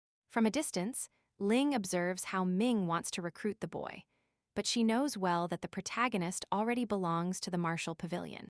With the troops, including Tian, they walk through the landscapes, led by the heads of the families. The protagonist observed how everyone now knew his real level, making it more complicated to advance in secret. However, with his strength, he feared nothing. At that, King stops the troops to activate a light orb in front of him, asking an old man to draw a magic circle, which they call formation, realizing that in front of them is the divine ant nest. To this, Tian sees his objective. With the formation finished, King orders everyone to stay behind, while he joins his hands to activate a magic circle over the ant nests, breaking the spell, unleashing a rain of fire that destroyed the nests. This spectacle astonished both Ming and Tian, who began to think about learning to perform such techniques. And from above, Ling watched horrified how someone who had used such an expensive formation without thinking too much. However, Ling knew that the White Fang's plans were clear, to intimidate the entire Anai base. With this, the troops moved inside the debris, astonished that all the nests had been destroyed by that powerful technique.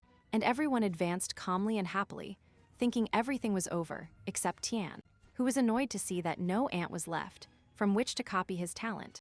Meanwhile, Lin, smiling, admitted that the formation had been powerful, but King had gone too far by only disturbing one hive. Meanwhile, a group of warriors found a gigantic hole, from where a terrified soldier saw a bestial ant emerge and stab him before roaring. Everyone was scared, except Tian, who smiled happily upon seeing that it was not just one, but there were many more. King prepared his men for battle, while Ming did the same with the soldiers from the Linite base. Everyone launched the attack, including Tian, who advanced towards his first objective. Although some soldiers had already defeated the ant, Tian arrived in time to take the corpse and copy its talent, and now he only needed to fuse it. However, he was surrounded by ants, needing a safe place to do it, activating his speed talent, running until he stops thanks to two ants that block his path, which he must cut with his shadow blade. At this, the entire battlefield is illuminated by a red light, coming from a piercing gaze from the shadows. That makes all the warriors feel tremendous pressure on their bodies, disconcerting them. It is King, who immediately noticed in terror the presence of a ferocious advanced-grade beast. The creature shook the earth, beginning to emerge, revealing itself as an enormous and yellow giant ant that looked down at the warriors from above. Being its leader the first to order the retreat, escaping at full speed, followed by the Moe elders. A member of the Lins is also there, who observes how the rich family runs excessively fast. His men ask him if they are also following in the retreat, although they have no choice but to run at full speed. This amuses Lin, who sees them as idiots, deciding to leave too, although she is worried about Tian. But her boss trusts that he will handle it on his own. Right in the middle of the soldiers, in retreat, Tian wonders why, having great martial artists. They flee instead of fighting. One of them shouts to him that the ant has advanced level strength, and combined with the others, they could easily face the great masters, something that the first one to escape clearly knew, and who continues to lead the retreat. The White Fang master himself, King, the protagonist reflects on how unreliable these great celebrities are. Meanwhile, the creature reaches the slower warriors, devouring them and roaring loudly, releasing a sound wave that froze the warriors, exerting a gigantic pressure on their bodies, making the air so heavy that some fall to the ground, on their knees unable to breathe. Everyone has great difficulty escaping, except Tian, who continues advancing at full speed, seeking to get out of the range of the black smoke covering them, propelling himself until he leaves the creature's area, taking advantage of the ants focusing on the large team, believing that it is the perfect moment to escape. And so, returning the way he came, he finds the bones of the Lizard King, observing that Gale's team is very professional, since they left nothing but bones. With this, he goes up to the top of the buildings, where he sees the sunrise, preparing for the fusion, which he immediately accepts, feeling the effects on his body, resisting fiercely, understanding that, after seeing so many great figures, only absolute strength could face them. And so when night fell, he tore off what was left of his shirt, thinking about returning home, wrapped in all his power. And although now at home he continues meditating, he sees that thanks to his new talent, his strength increased 10 times, believing that eliminating rookies or novices would be very simple, ignoring his annoying sister, who upon seeing him, after leaving him alone for so long, complains that he only sits around doing nothing. Frustrated that he doesn't even pay attention to her and increasing her tantrum, she thinks he's just playing deaf. And seeing that he won't pay attention to her, she throws him one last warning before returning to the kitchen to prepare her revenge. Later, Yeu informed her brother that the food was ready. It was a large quantity, prepared to reward him for how hard he had worked. Tian, smiling but not entirely believing it, accepted to eat. However, just at that moment, someone knocked on the door. Taking the opportunity to escape momentarily, Tian finds Gale outside, whom he quickly lets in. He greets her very cheerfully and tells her that he is there to give her his share of the loot. Although Tian tries to refuse, the giant accepts a no as an answer, forcing him to accept. Taking advantage of the occasion, Tian invites him to eat, making his sister a little worried. During the meal, he sneaks out while Gale devours everything with his voracious hunger. To Yeu's surprise, who freezes upon hearing that her food was too good, despite trying the complete opposite. Later, while Gale is still eating, Tian asks him what happened in the days he was meditating, especially regarding the fierce beast elimination operation. He tells him that the 2 participating bases suffered heavy losses, including 50 martial artists and 3 masters, all after 2 failed attempts to enter the territory. This surprises Tian, until they explain that they could only defeat the ants when they sent a great master from the Steel Fang, meaning, to the protagonist's surprise, that the mission is still active, wondering if so many sacrifices were worth it, and suspecting the true intentions of the Steel Fang base. Later, Tian says goodbye to the captain, who assured him that they would see each other more often. However, just as Gale was leaving, an envoy from the Mo family intercepted him, coming directly from the family head with an invitation to dinner. Tian didn't think twice and refused the invitation, which upset the envoy, who began to release his power while affirming that no one refused the Mo family. The boss tries to calm the situation with words, but the envoy is not interested, walking directly towards the protagonist, placing a hand on his shoulder, while whispering to him that it is better for him to accept the invitation for his own good. Upon seeing the hand on his shoulder, Tian becomes enraged, and pulling the subject, he grabs him by the face and with a quick movement slams him brutally against the ground. Gale tries to calm the protagonist and lets the envoy escape almost crying, and watching him flee, the captain suggests to Tian that he shouldn't provoke those bastards. But Tian, with experience, sees this as an opportunity to test his strength talent, which allows him to easily break arms without exerting much effort. Meanwhile, far from there, the envoy is furious, promising that the protagonist will pay for it. And during the night in the Mo family mansion, a subject with a mustache and spiky hair. Next to the family leader, they are in a large room. And at that moment, a desperate servant arrived. The man with the mustache, named Kang Chen, eldest son of the Mo ancestor, elite martial artist, and successor of the clan, he demanded of the envoy that his mission was to invite the young man, not try to eliminate him. The servant explains that he made the invitation respectfully, but upon mentioning the Mo family, the young man scorned them and broke the invitation. This infuriates Kang, who releases so much energy that it moves all the furniture in the place, including the envoy. And then he awaits his father's orders, who seems not to be in good health, so he tells the servant to leave. Then Kang attends to his father, bringing him medicine, and the old man remembers how in the battle against the sacred ants, he ended up using a secret technique to escape, and even so he came out so wounded that it seems he doesn't have much time left to live. His son tries to comfort him, assuring him he will recover, but the old man knows well that his time is limited, his biggest concern being that once he is gone, his family will be left without a great master. That's why they need time. Kang thinks the protagonist might be waiting to be recruited by the Lins, something he cannot allow. So the old man decided that if the boy doesn't want to cooperate the easy way, it will be the hard way, taking out a potion that removes the spirit's wisdom from the body, leaving Kang astonished. The plan consists of eliminating Tian's spirit, brainwashing him, and giving him a false identity, making him believe he is his son, illegitimate son of the Mo ancestor, and thus have him accepted into the clan. This worries Kang, but the old man clarifies that he does not plan to take away his position as heir. The intention is solely to have someone powerful who carries the Mo surname.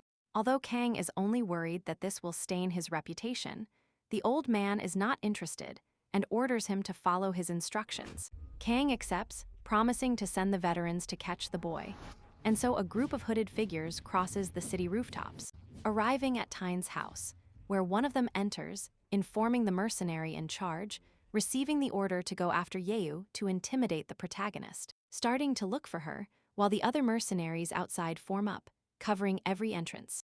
And escape routes, and the mercenary reaches the girl's room, who seemed to be asleep in her bed. With the sheets covering her head ready to capture her, he took the sheet, which suddenly flew towards him, wrapping him, forcing him to use his sword to get it off, only to fall under Tian's brutal grip, who lifted him smiling, while complaining about how long it took them to arrive. The mercenaries were waiting for news from their companion, whose neck they are literally squeezing, to the point that his earpiece falls from his head due to the pressure, finishing him off, letting him fall to the ground, hearing his companion's desperate screams from the earpiece, picking it up to inform the others that they will send their companion back, whom he throws from the top of the building, falling to the ground, logically lifeless. This makes everyone go on alert, thinking that the protagonist called reinforcements, something that amuses him, since he knows that no one in the base would support him in an attack against the Mo family. And so all the veterans have gathered in a building, where one of them begins to sense a presence. However, in front of them there was nothing, supposing he only imagined it. Just then his head fell to the ground. Tian had arrived claiming his second victim among the terrified veterans. Believing that the boy was allied with a shadow assassin, they initiated their attack only to be eliminated by Tian at a monstrous speed that left them without reaction.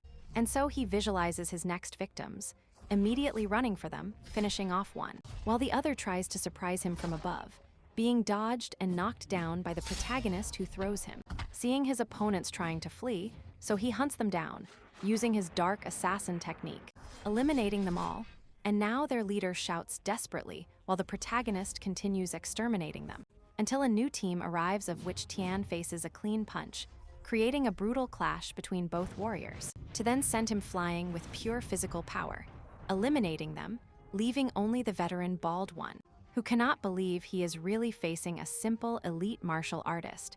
This one is an old acquaintance of the protagonist, whom he recognizes as Mo's father. She takes advantage of the fact that he knows him to bring out her negotiating side, and tries to reach an agreement, tell Clara that he was the first to separate her son's head from his body. The now very kind old man seems calm, blaming his deceased son for getting into trouble, and offering him a lot of money to keep him alive. However, the protagonist is not interested in the least. So with all his strength, he grabs the bald one and slams him brutally against the ground, affirming before finishing him that he preferred to avoid future problems. And so, after finishing off the veteran, Tian began to plan his revenge, annoyed that they continued planning to try to hurt his family. He takes the bald one's cloak, putting it on, flying at full speed. Meanwhile, in the Mo mansion, the old man is worried, seeing that the veterans have not returned. His son tries to calm him, reminding him that they had sent the 10 best veterans, who had no rivals in the Linite base. Until at that moment, a sword cut through the air, at high speed, heading towards the old man, who barely managed to dodge it.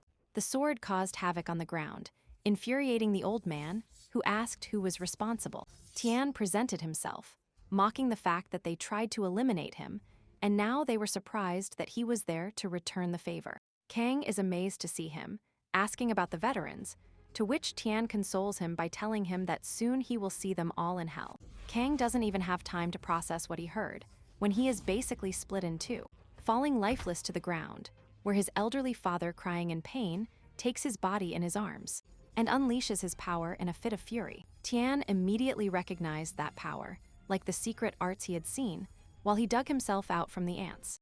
The old man went crazy with rage over losing his son, and decided to eliminate the protagonist, transforming into a muscular abomination on too many steroids, attacking the protagonist who cannot react to the enormous fist heading straight for his face, to then receive another brutal blow that sends him flying, barely managing to stand up. Seeing an enraged old man, who walks with a murderous gaze, affirming that nothing will calm his hatred until he is eliminated. To add to his problems, the guards finally arrived, although this only amused Tian, seeing that it took them quite a while, from when he eliminated their boss to the moment of their reaction, mocking the Mo family's poor security measures, and the old man orders them to annihilate him. The troops advance with everything, while Tian confidently awaits them, jumping over them with his shadow technique, wiping them out, leaving few survivors, changing his target again to the old man who returned to combat. Still surprised by Tian's level, because he was a simple elite martial artist, he also confidently went on the attack, believing that the old man's secret arts would not last long. Calling him arrogant, he does not plan to give up, materializing a gigantic sword, thus beginning a brutal clash of weapons, releasing power all around, reaching a nearby place where some hooded figures watch attentively. One of them is surprised by the level of the great martial artist, while another hooded figure, whom he calls Old Man, wanted to intervene. However, his young master preferred to observe how everything ended, revealing his face, revealing that it is Min, and the combat continues, with both warriors attacking with everything, until the old man begins to retreat, being astonished by the protagonist's speed, being a victim of it, upon receiving his attack that almost manages to cut him in half, although he remains standing, and he returns to the attack furiously, shattering the floor with a blow, which he fails to connect, incredulous at missing again, with Tian still standing and full of energy, ready to continue the fight, which is enough for the old man to understand that he cannot win if he continues to waste his energy like this. So he changes his plan, seeking to flee to ask the Lin family for help, while he still has energy. Tian, upon seeing him, tried to provoke him to continue fighting, and the old man responded by materializing a smoke grenade, beginning his escape at full speed, so Tian used his speed ability to catch up to him, which annoyed the old man, who increased his pace even more only to be caught again, recognizing that he could not escape someone with a high-level speed talent, trying to distract him with quick turns, but Tian was amused and decided to play along, catching up to him easily once more, and the old man continued trying to flee until his body began to give way, marking the end of his secret art, leaving him without energy on the ground, barely trying to get up in pain. With no other option but to give up, he accepts that the end of the Mo family is approaching, and Tian decided to advance towards him to send him straight to hell. And in desperation, the old man used his last resort, begging and offering money pathetically, which already seems to be a pattern in this family. And so Tian, upon hearing his offer, seems to accept, and the old man smiles maliciously while materializing his greatest treasure, an orb which expels hundreds of knives spinning in all directions. Tian manages to dodge most of them, furious and with a wound on his face, seeing how pathetic the old man's dirty tricks are, who gets up feeling victorious, maniacally mocking to affirm that the blades carry a potent poison, with which he plans to eliminate Tian, who simply activates his healing talent before the old man's astonished eyes, who doesn't understand how he can possess so many talents, watching as the protagonist picks up one of his knives, telling him that he also doesn't know how he achieved it, so he takes the opportunity and charges him with asking the beyond. Meanwhile, from the roof, Gale watched Tian's sister, complaining about feeling like a babysitter, muttering just as Tian appeared, surprising him. Gale awkwardly asked him if he had finished what he had to do. Tian nodded, affirming that he had eliminated the Mo family forever. This made Gale tremble slightly, noticing how harsh he seemed, hearing the boy ask about his sister, who, according to Gale, was sleeping after taking a tranquilizer.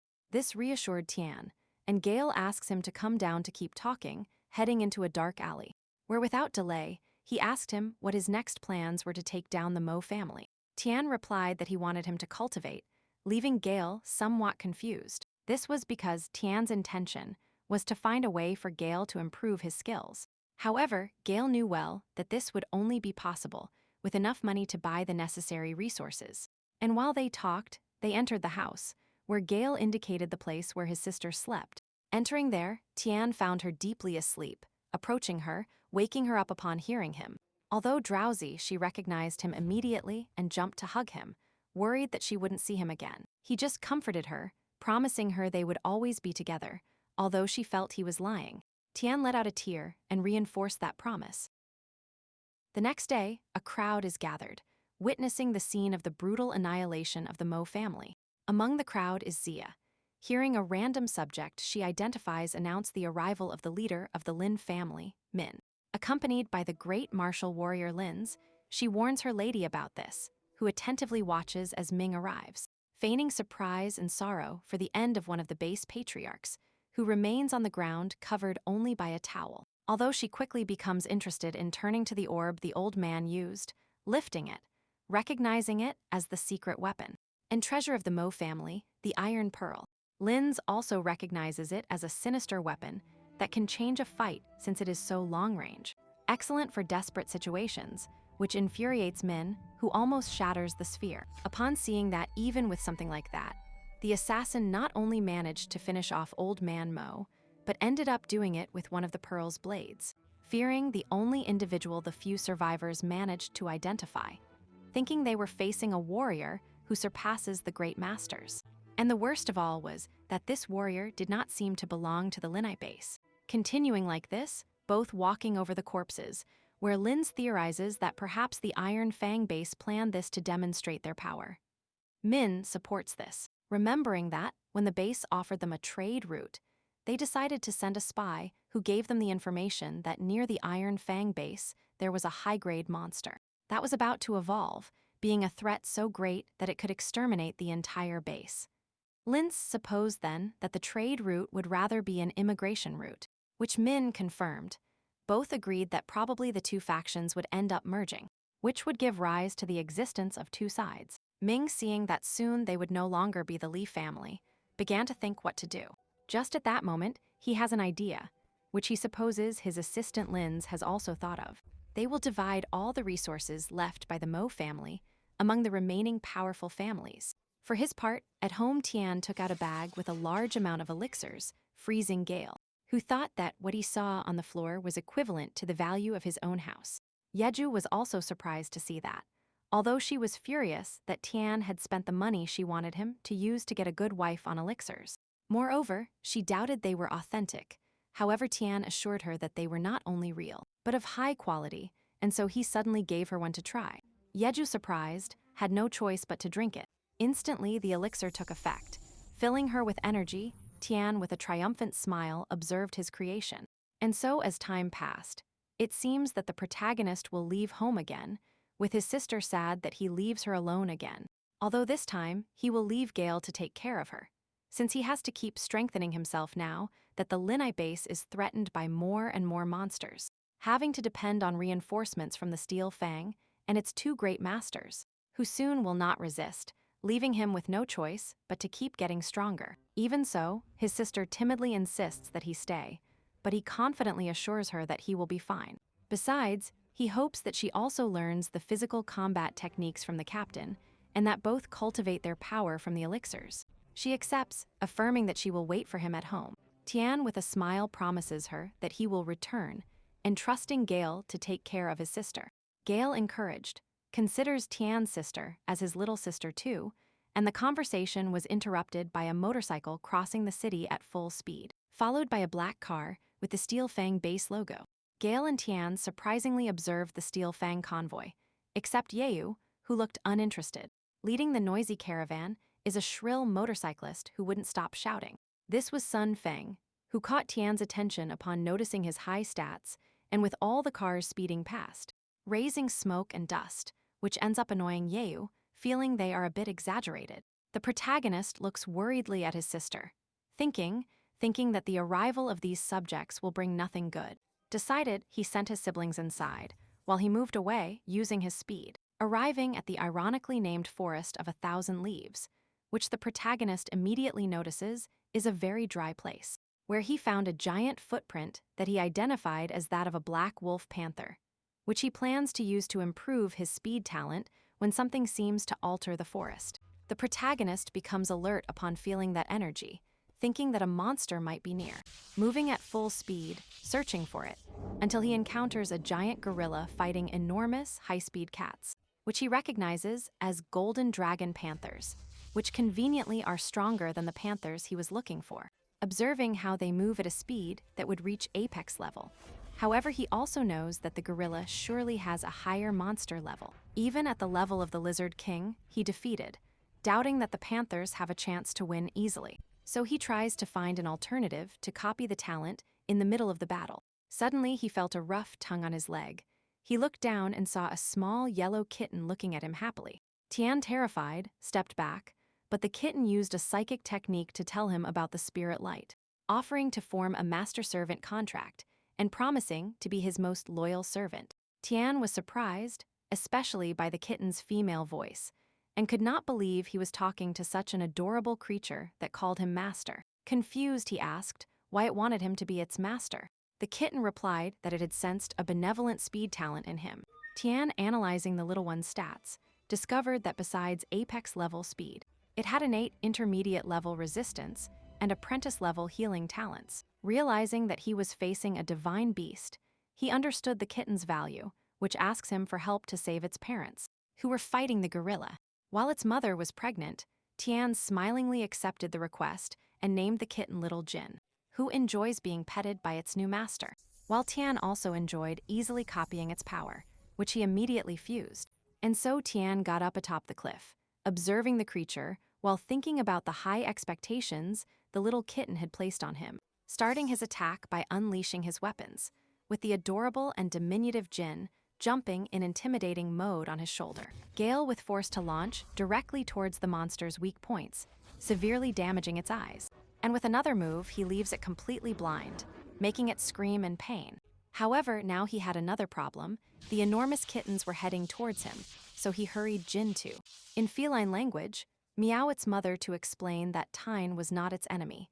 And after a deep conversation of meows, the golden panther mother was convinced to trust him, accepting the recovery pill to protect the baby she carried in her belly. With the golden panther completely recovered, the panther father takes the opportunity to tell his son to ask the protagonist for one, which he accepts not willingly, but filling the kitten with joy. At that moment, the enormous gorilla began to run at full speed to escape, which annoyed Tian upon seeing it flee. The golden panthers also had no intention of letting it flee, and contained by joining them, they decided to pursue it, confident that their 3 advanced speeds would be enough against a giant monkey, with Jin reminding them that he is also participating in the fight, launching the attack, getting ahead of the gorilla. Although the protagonist has trouble controlling the ability, with the monkey about to attack him, seeing the blow coming, activating his speed to go head-on, and with his strength talent, he knocks down the gorilla with one blow, with the panthers attacking it with bites, and Tian, at full speed, prepares for the final blow, which resonates throughout the forest. The kittens go after him. However, the gorilla returns, surprising everyone including the protagonist, but not the kitten on his shoulder, who is preparing to launch himself, and at full speed, like a lightning bolt ends up piercing the gorilla's face, making it fly completely. And with the gorilla destroyed, the kitten tenderly returns to its master's arms, who happily gives him affection, relieved to have fought alongside such a ferocious beast, and not against him, leaving everything calm. But suddenly the female panther falls to the ground. With Tian thinking she is hurt, the kitten runs towards its mother, and Tian walks calmly, thinking that perhaps the panther received internal damage in the fight. Luckily, he always carries healing potions, with which the giant kitten heals, ending the scare. But another one immediately begins with the arrival of terrifying beasts that, according to Little Jin, led the gorilla there, recognizing them as wolves, panthers, which are heading towards them in a large pack. Tian supposed they wanted to eliminate his new kitten friends to claim the forest as their own. So he unleashed all his power, jumped and landed directly on the leader of the pack, terrorizing the rest. He took advantage of this to throw himself, a funny reference, lifting Jin, proclaiming them as his new king. Later, the panthers keep walking through the mountains, although Tian worries because the female moves a lot after the wounds. Although she, in the language of meows, tells him that she wants to give him a gift for his help. Going deep into the forest, right towards a cave where her gift is, inside he finds a type of spiritual herb, this being their gift. The only bad thing is that he must wait 30 days for the fruit to bloom, having to spend 30 days there, where the kitten and the protagonist observe the flower attentively, doubting what its effects will be. After some time passes, Tian now has to attend a feline birth, although he really only seems to be shouting instructions and moral support without really doing anything until he excitedly saw a new mini-cat shoot out, unleashing the celebration in the cave. And so quickly, a month passes with the protagonist and the spiritual flower, which apparently changed color, and it gives off a strong smell, making him think it finally ripened, taking it to eat at the insistence of Little Jin. Upon eating it, he immediately feels the effects of a heart attack, then falls to the ground, stiff as a board, making the little kitten think he sent him to the other world, although later Tian wakes up. feeling that he acquired a new spiritual mental ability, an ability that only strong martial artists managed to obtain. Astonished not only that, but it affected his copy ability, increasing his search range, and also managing to copy abilities from a distance, detecting the closest one to him, almost accidentally copying a resistance talent. That wouldn't be useful to him, preferring to cultivate it first, so he decides to return home with that great gain. So he says goodbye to the Panthers, except for Jin, who cries running towards him, asking him not to separate, jumping on him, making him accept, planning to introduce him to someone whom he will adore at home, making the kitten cry with happiness. And this is how they return to the real world, running through ruins, with Jin having fun as he had never seen the outside world, seeing it as interesting. Whereas for Tian, this will only be dangerous, an idea that was confirmed when he noticed he was walking on the remains of what was once the Fifth Academy, with the bodies of several students scattered on the path, among them that of his old friend Sang, running towards him, asking what happened, managing to make him react slightly. Recognizing him, the protagonist, happy that he was still alive, took out a high-grade monster blood potion to give him to drink. Sang, more conscious, explained that they were attacked by members of the Iron Fang base, which apparently was completely destroyed by the monsters. This caused hundreds of thousands of people to occupy the Linai base, causing chaos and allowing warriors, thieves and usurpers to do whatever they wanted. Tian asked who the leader of the current base was. Sang replied that the Ling family was still the leader, although only in name, something that matched Tian's predictions that the White Fang would take control. For her part, Yeyu, extremely protected, practiced fencing with her wooden sword against Gali, trying to attack him, but he dodged every move and finally knocked her down, breaking her sword. The frustrated girl lamented the defeat. Her instructor, however, assured her that she had talent. She replied that she owed it to the professor, taking off her helmet and sitting on the ground. Suddenly, some applause caught her attention, making her turn around and find her brother. Her eyes shone with excitement, jumping on him, waking the kitten she was carrying, who immediately notices, taking him and running away, and Gale approached, joking that they had traded him for the kittens. Tian thanked the captain for helping his sister reach the martial apprentice rank. He, happy to help, asked him if he was already aware of what happened with the Iron Fang base. As they walked down the street, Tian asked if anything had happened at home. Gale assured him they lived in a safe area, especially because after Tian left, Zia came to his house, left him a red cross that would prevent anyone from the base from even thinking about hurting them. The cross was the insignia of the Martial Pavilion, something Tian thankfully acknowledged with relief. However, Tian was not entirely convinced that this would keep him completely safe, especially because Sun Feng, the motorcyclist whose talent he had analyzed before leaving the city, was looking for a death match with him. Sun Feng was one of the 4 geniuses of the Iron Fang base, and had traveled the entire city looking for elite warriors to defeat. Managing to defeat everyone in combat, Gale suggested that he handle it carefully and not be overconfident with that rival. Tian, however, smiled upon seeing something that caught his attention, and down the streets a motorcycle sped by, piloted by Sun Feng himself, performing reckless maneuvers until stopping in front of Tian, who observes him seriously. Sun Feng smiled upon seeing him, and informed him that he would have a duel at 10 a.m. the next day. All this with an intimidating tone, and he asked if he would have the courage to show up. Tian promised him he would be there. Meanwhile, he activated his copy ability and took Feng's intermediate rank cultivation talent. Satisfied, he left at full speed. Gale scolded Tian upon realizing that at his current level, he could not defeat him. Tian, although somewhat nervous, clenched his fist, not being completely sure of the outcome. That night, Tian analyzed all his abilities, focusing especially on the cultivation talent he planned to improve. Finally, he copied the power in the comfort of his home. Prepared, he went out onto the balcony to observe the moon, awaiting the next day's duel. The next morning in Minghui Square, a crowd gathered around a monument. Feng waited, surrounded by people talking about the fight.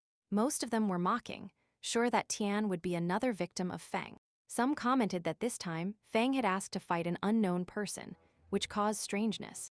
Others were worried because after defeating his opponent, Feng might overdo it and destroy the monument, something that had become a custom, and he used his victory to shatter the pride of the main families. And now it was the Lin family's turn. Lin and Zia arrive among the crowd, with the latter worried about the protagonist, but her teacher knows well that even if he doesn't win, he will surely be able to defend himself. And finally, they are in the same place, the fake twin sisters, with Yeju's arrival at the square, who doesn't understand why there are so many people here, with Galio explaining that Feng's ego basically demands a crowd for his fights. She is worried that where they are she won't be able to see anything, so she tries again to convince her older brother not to fight. However, he just strokes her head, promising her it will end quickly, jumping to reach the center of the square like a bolt of lightning, introducing himself to the surprised people in the square with tremendous elegance. Tian captured everyone's attention. Feng rose from his seat, surprised to see that the protagonist had really arrived. With a confident smile, he showed his reward, the bronze rank sword technique breeze cut. However, Tian responded by materializing a bronze rank technique book of the same level as Feng's wager, throwing a book dismissively, knocking over the prize Feng had offered, and a gesture of contempt. Visibly annoyed, he attacked immediately. From the audience, Yeju shouted to her brother to be careful, but Tian calmly waited for the attack, and seeing him at full speed, Tian steps aside, dodging it easily, astonishing his rival, who becomes enraged seeing how the protagonist only evades his cuts, attacking intensely until one manages to cut a couple of hairs. However, Tian is about to respond, clenching his fist tightly to connect, a brutal blow that makes Feng spit blood, and with several broken ribs being thrown against some boxes, and the protagonist mocks him. Feng getting up and seeing that the protagonist is strong decides to go all out, preparing to launch. Multiple breeze cuts, Tian dodges them, throwing himself backward, which end up cutting the monument, which annoys Ming, upon seeing how his family's monument was destroyed. For his part, the protagonist admits that dodging the blows was more difficult than he thought, although he is grateful that he could finally see his technique, that being the only thing he was waiting for. Feng gets even angrier upon hearing this, but the protagonist clarifies that he never saw him as a worthy opponent, accepting that encounter only to see the breeze technique, making his rival feel despised, who lunges at him only to be met by a powerful punch that shatters his sword. And so Tian grabs Feng's face and slams him brutally against the ground, shattering the floor. And terrifying everyone, and with his rival on the ground, the boy simply shakes off his hands, bored with the confrontation. And so Feng is left unconscious. Zia celebrates cheerfully, and the possessively affectionate one is the protagonist. He claims him as his own, with a sinister smile. Meanwhile, Tian searched under the table for the breeze cut book, just when his sister interrupted him, congratulating him, causing him to feel overly proud, with his sister asking him to teach her when he returned home. And the three of them left the place. Behind them, Lin remained surprised by the boy's victory, but Ming felt that his family had now lost, seeing that things were about to get complicated, and that his monument had also been destroyed.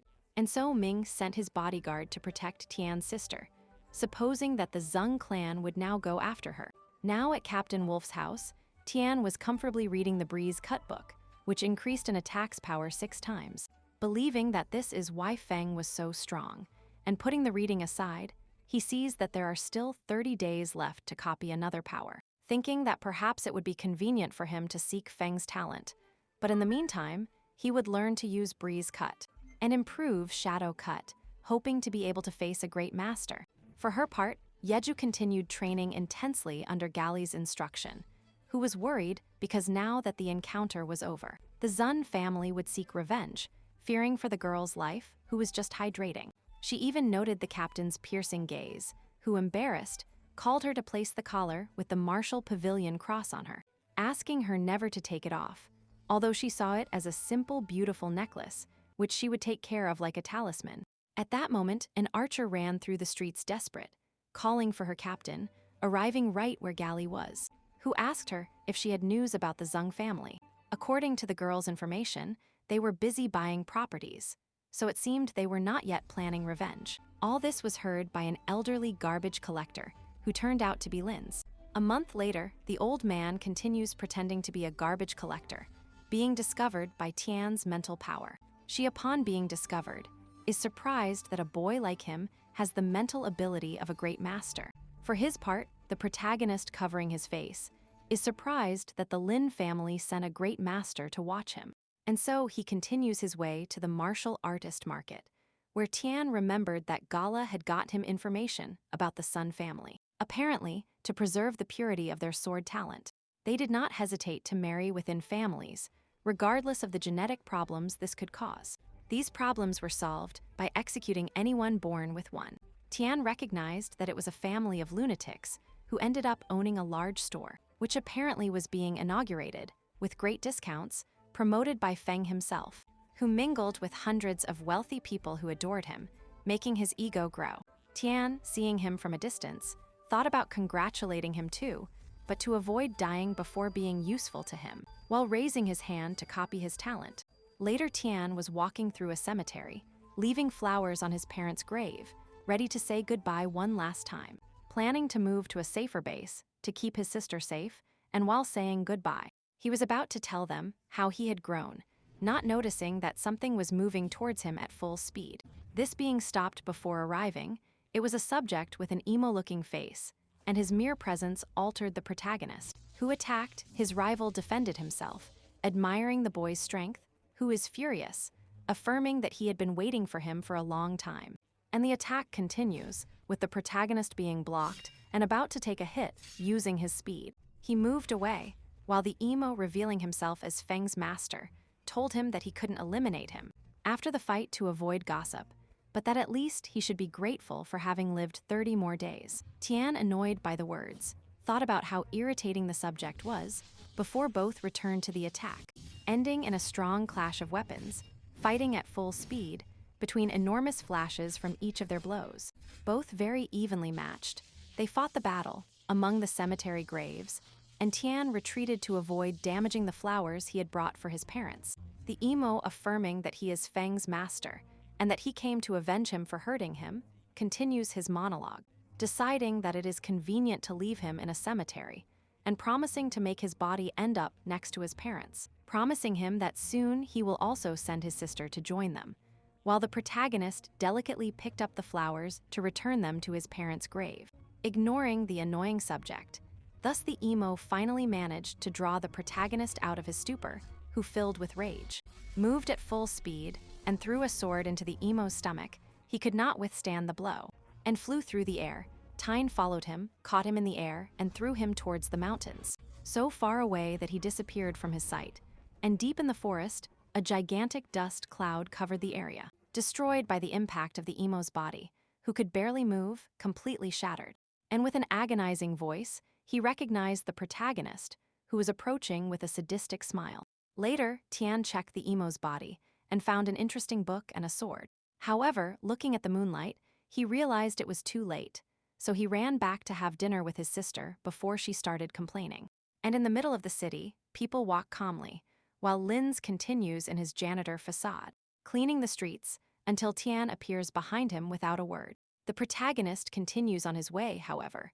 Upon turning around, he remembered that a month had passed since Lin started doing that, so he decided to invite him to his house for a glass of water. The old man smilingly accepted, and now at home, Wolf, Yeyu, and Lin's enter, surprising his sister, whom they ask for tea for the guest. Gale also gets up, asking who the subject is. He introduces himself as Lin's, from the Lin family. The captain doesn't seem too interested, until he jumps up, remembering the famous old man C, starting to show him his admiration, who gets a little embarrassed, with Yeyu preparing the tea for him, until the captain, full of admiration, takes it upon himself to give it to him, to the girl's surprise. And so Lin sits down to drink tea, and upon asking him why he had invited him so suddenly, Tian embarrassedly asked him for a favor, to take his sister to Miss Lin of the Martial Pavilion. Lin, surprised that Tian had truth, Tian tried to convince her that nothing serious was happening, and that while he was away, little Jin would protect her. This surprised her, since the kitten had great strength. After pampering the kitten, she, with some disappointment, accepted that no matter how much she insisted, she wouldn't convince him, so with no other options, with a big smile she asked him to take care of himself, leaving Tian confident but somewhat worried. Meanwhile, in the new offices of the ZUN group, some guards were complaining about having to work at night, although nobody would be foolish enough to try to cause trouble for the group. And just at that moment, Tian arrived. The guards tried to kick him out with insults, but were sent flying in seconds, seriously injured, and asking him why he was doing that. Tian calmly affirmed that he was about to take out the trash. With the alarm sounding, a subject rushed to inform the boss that his companies had been attacked. This delighted the leader of the Sun family, who, clearly very alcoholic, enjoyed that someone finally arrived at the Linite base and stopped being cowards, and so guards attacked the protagonist, while the leader heads towards where Tian is, who continues kicking people and finishing everyone off. The leader arrives just in time to see all his men injured, ready to ask who is responsible. Catching the protagonist's attention, seeing the patriarch of the Sun family, Sun Kong, great martial warrior of the Pig realm, who asks the protagonist his name, he tells him, becoming overconfident when he is the victim of the elders' attack. Who take him by surprise, these fall behind him. The protagonist tries to react, taking out his weapon, but one of the elders used a restriction talent that stopped his weapon and tied his hands, making him fall to the ground and surrounded by the other elders, who were disappointed for having anticipated so much just to face a mere child, whom they all watched defeated, and behind them arrived the elder with the restriction power, who told Tian that he should be thankful to have fallen into their net, since few have seen that technique. And so some of them began to check the treasures Tian was carrying, while Sun Kong told him they could take them as thanks. Just then another man with a gloomy air noticed the blade Tian had taken from the emo who attacked him earlier. Annoyed, he slapped the protagonist, questioning him about the whereabouts of Old Man Quan, Feng's master. Tian calmly let them imagine his fate. Worried about this, they decided to make sure, sending their servant to look for Feng to see if he is okay. While they wondered what to do with the protagonist, Quan suggested cutting his tendons and abandoning him in a dungeon. And while they dragged Tian, he activated his power, freeing the bonds. And with a quick movement, he slit the neck of Limo's friend. Quan, alarmed, dispersed the veterans, who quickly retreated, and among them a girl was astonished to see such a strong aura and terrifying emanating from Tian. And with that energy, Tian launched directly against Kong, who was waiting for him ready for combat, only to be surprised with an almost flawless move that ended in a brutal blow to the stomach, followed by a blow to the chin that sent him flying.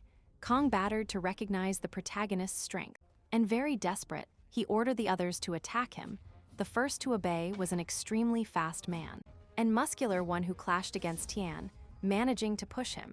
However, Tian quickly returned to face him in a very close strength combat that altered the entire terrain. And this gave an opportunity for an old man to approach from behind with his magic denial technique. But Tian reacted in time, sending both flying with a kick, although the old man took the worst part, losing a couple of teeth. Tian confidently stated that he wouldn't fall for the same trick again, only to notice that his foot had been tied by a net. Moreover, a plague of death began to spread among the subordinates, from where two gigantic dragons emerged led by a woman with the appearance of a queen of hell. Faced with this, Tian preferred to retreat upon seeing that the situation was getting complicated. However, he didn't get far when a giant serpent dragon intercepted him with a blast of death. Meanwhile, far from there, from the martial pavilion, Ling managed to see a large explosion, leaving her annoyed by all that chaos happening in the city. It was then that CIA arrived to inform her that Lin's had gone to see her, although Ling had no intention of receiving him, until they informed her that the master was carrying Tian's sister with him, which piqued her interest. Downstairs, Lin's and Ayu waited while drinking tea, with Ayu very worried about her brother, who just at that moment fell unconscious, completely shattered and with no possibility of stopping, hitting the ground hard and appearing lifeless, and everyone watches them while thanking the veteran. Her Ling, the demonic woman, who took care of the boy with her technique. Kong also returned to thank the girl, who was enjoying her achievement. Then the magic-denying old man asked what they would do with the boy, and Kong ordered them to kill him. However, before they could react, a dagger flew directly towards the old man, impaling him in the heart, while from the crater Tian smiled upon seeing them bewildered using his regeneration talent. The confused group looked at the old man's body, hanging with the dagger in his heart. Then they understood that Tian was still alive, and without managing to react in time, the strong man ended up buried headfirst in the ground, losing his life, and Tian continued his attack, this time directly against the girl, who, unable to react, received a direct cut to the neck that finished her off. Kong, terrified upon seeing how his most powerful fighters had fallen, could not remain standing, and he collapsed on the ground, cornered and alone, and with no other option, he called his axe and exaltedly lunged at Tian. He observed him with hatred, before finishing him off with complete ease, right before the eyes of the newly arrived Feng, who, agitated, saw his father's corpse, to which the protagonist only showed a smile of satisfaction. Trampling over the corpse in front of Feng, who crying lunged into the attack, Tian easily dodged and using his strength talent, delivered a blow that brought Feng to his knees. And almost out of breath, unable to bear the power difference, helplessly he looked at the protagonist as if he were a monster. And with no other options, he apologized to his father for his weakness while surrendering. With this, Tian approached, determined to end his suffering. However, just as he was about to eliminate him, a huge lightning bolt forced him to retreat. Tian, astonished, looked towards the sky, where among the dark, flashing clouds a great master appeared, who arrived annoyed upon seeing how ruthless the protagonist was. Feng recognized him as Master Tao Yi, and begged him to eliminate the protagonist for having killed his father. The old man accepted, affirming that he would bring justice, launching a strong lightning bolt against Tian, who barely managed to dodge it. From then on, he had to keep running to dodge the lightning bolts chasing him. The arrogant great master saw that Tian was a simple ant that should let himself be crushed. Tian, with no other option, had to escape, moving fast right in front of Feng, who received one of the old man's lightning bolts. Feng was almost scorched, but survived, shouting at the old man to aim properly. He apologized, thinking it was due to age, and the protagonist tried to surprise him, attacking with all his might. But he ran into an essence shield, which repelled him with a large energy wave, leaving him injured again, falling headlong towards the ground. And then he got up, almost without energy, admitting that he shouldn't have underestimated a great master. Tearing off what was left of his shirt, and prepared to go with all his strength, he advanced, looking at his status window, lacking talent beyond the high-level cultivation talent. Seeing him as an ordinary great master, this infuriated Tao, who was suggested not to meddle in things that were none of his business, or he could end up very hurt on his way to old age. With Feng adding fuel to the fire, Tian was surprised that he was still breathing. Just then the old man attacked again, but Tian dodged him much to everyone's surprise, appearing now behind him. Tao recognized his speed, with which Tian tried to surprise him with a brutal kick to the face, but Tao didn't even feel it. Underestimating the boy, Tian activated his strength talent and sent the old man crashing into a building. Tao emerged from the impact site, surprised that his rival was not ordinary, but before he could react, a car flew directly towards him. Using his powers, Tao repelled it, and it flew towards an astonished Tian, who took a direct hit to the face, only to then be grabbed by the leg, dragged across the ground, and then receiving at point-blank range a cascade of lightning bolts that flashed across the entire city. And so Tian lay defeated on the ground, with Tao's and Feng's sentence, the latter congratulating the old man, who suddenly spat blood, realizing that he was also injured, tasking Feng with finishing him off. While he retreated from the place to heal his wounds, something that the boy finally accepted, although terrified, starting his work in the full moonlight, spitting out Tian's corpse and then stomping on it, promising to destroy him and turn him into dog food. However, with every blow, Tian began to react little by little, until he got up furious, surprising the cowardly boy, who screamed for help, but it was too late, and Tian eliminated him with his master's blade. With him on the ground, the old man who hadn't gone far turned around to find the protagonist, healed from every one of his wounds, to the point of being as good as new, recognizing in him the talent of the jellyfish. And surprised, he asked who he really was. Tian identified himself as a simple human who had awakened a weak talent. Immediately after, he used Sun's cut technique, the wind breeze, which the old man recognized, and he described as impossible to dodge. And although he tried, he failed epically, taking the full force of the blows, holding on as best he could until he decides to enter steroid overdose mode, promising to take Tian to the other world with him. However, 5 seconds later, Tian lands a blow that sends his head crashing to the ground. Desperate, the old man cursed at his luck and could do nothing but receive a brutal kick to the face, while screaming for help from Old Li. And from above, without being detected by Tian, Old Li observed everything and stated that he had accepted the Iron Fang base as a guest only when they treated the members of the Linai base with respect, descending to the battlefield. Revealing himself as a careless old man named Li Mu, nicknamed Old Li, He also belonged to the Iron Fang base, although he did not support his brother's extremism of conquest. However, for Tian, he was nothing more than another possible opponent.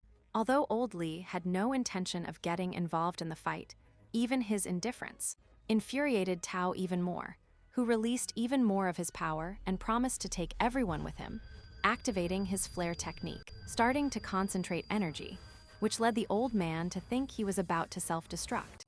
And although he considered it a brave act, he decided that he preferred to eliminate him himself, so he launched the attack with a direct cut towards the neck, ending his life and unleashing an enormous explosion of energy that illuminated the sky coming from the protagonist's body. Laya was realizing that, by eliminating a great master, Tian had evolved and was now facing a superior-level martial warrior. Observing how Tian exuded power, Yi decided it would be better not to provoke him. Tian directly asked Li what he wanted. The old man admitted that Tao and his faction represented a declining line that liked to oppress, while he and his group sought true justice and equality, moving at an imperceptible speed. Li asked Tian to end his war of hatred with the Sun family and leave the rest of the Iron Fang alone, promising that both bases would be allies in search of prosperity if Tian agreed. He, distancing himself from the matter, affirmed that they should seek out the Lins, the true leaders of the base, since he had no intention of getting involved with that kind of trouble. The old man accepted the proposal and watched as Tian rapidly withdrew, remaining satisfied with the future he saw in him.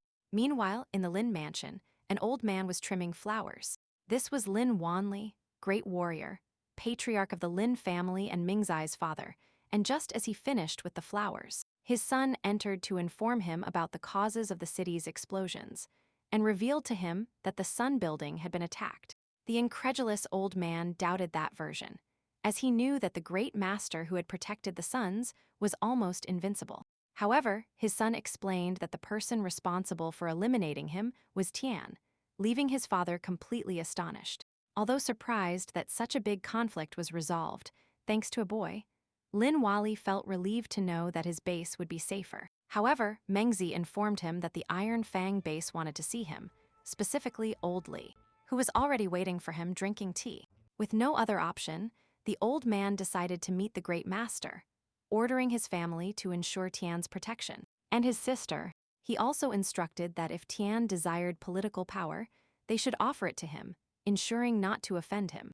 Mengzi obeyed the orders immediately. For his part, in the martial pavilion, Yeyu was worried about her brother, while the servant of the place offered more tea. This annoyed Gali, who, tired of the tea, asked for the pavilion master. However, it seemed that she had no intention of coming down, which disappointed him, as he wanted to meet the beautiful girl. And his student's impatience was also growing, while Lin calmly sipped his tea, and assured that they both knew well what the pavilion master was like. And just at that moment, the entrance of the master was announced. Lin went down the stairs, but was completely paralyzed upon seeing someone in the middle of the room, who was basically his twin from another family. Surprised, the girl also stood up. Gali rubbed his eyes to make sure he wasn't hallucinating, and said they were identical. This left everyone, including the servant, thinking they were lost twins. Lin made the first move to greet the master, and introduced Tian's younger sister to her, who appeared very nervous before the intimidating Lin. The latter, upon seeing her, got annoyed thinking that Tian had saved her, because she only reminded her of her own younger sister. Humiliated by everything that had happened, she clenched her fists and greeted the girl, and then with a flirtatious smile, she demanded that she call her older sister, leaving Yeju completely confused. Meanwhile, on the streets of the martial pavilion, Tian walked calmly until he reached the place where Ling was already waiting for him. Surprised to see her, Ling assured him that she would no longer lose track of the new powerhouse of the Linite base, whom she called Lord Tian. The protagonist immediately began to observe her from head to toe, although he was actually looking at her status window. Astonished that her cultivation talent had also increased from high to superior in such a short time, he supposed this must be related to the lake's treasure, seeing her as an incredible girl. And he continued staring at her until she went from being nervous to furious, accusing him of staring too much, to which he apologized for being distracted. The girl calmed down, changing her attitude to ask him to walk together, something he gladly accepted. As they walked, they talked about how Lin planned to help her enter as part of a political family, something that Tian was not interested in at all. So Lin asked him what his next move would be. He explained that he planned to reach the maritime base, which created an uncomfortable atmosphere, as Lin felt some possibility that he would leave, literally seeing herself left behind, until she noticed him and asked him why he had stopped. And so they continued walking until nightfall, when they finally returned to the pavilion base, being received by his sister, who was very happy to see him, hugging him tightly, something he considered excessively clingy, but she just told him she had missed him. Then he thanked his friends for taking care of his sister. As Lin and Zia entered, the former ordered her assistant to bring old man Yuzong. Quickly, the old man spoke with her in a room, asking her if she was sure of her decision. She seemed completely sure.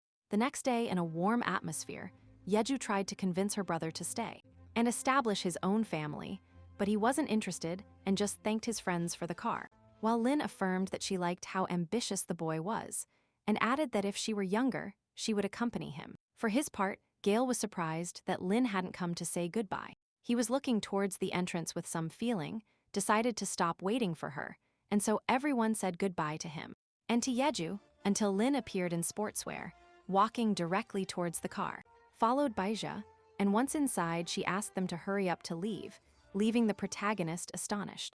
Asking her if she was going, she annoyed replied that obviously she was there for that.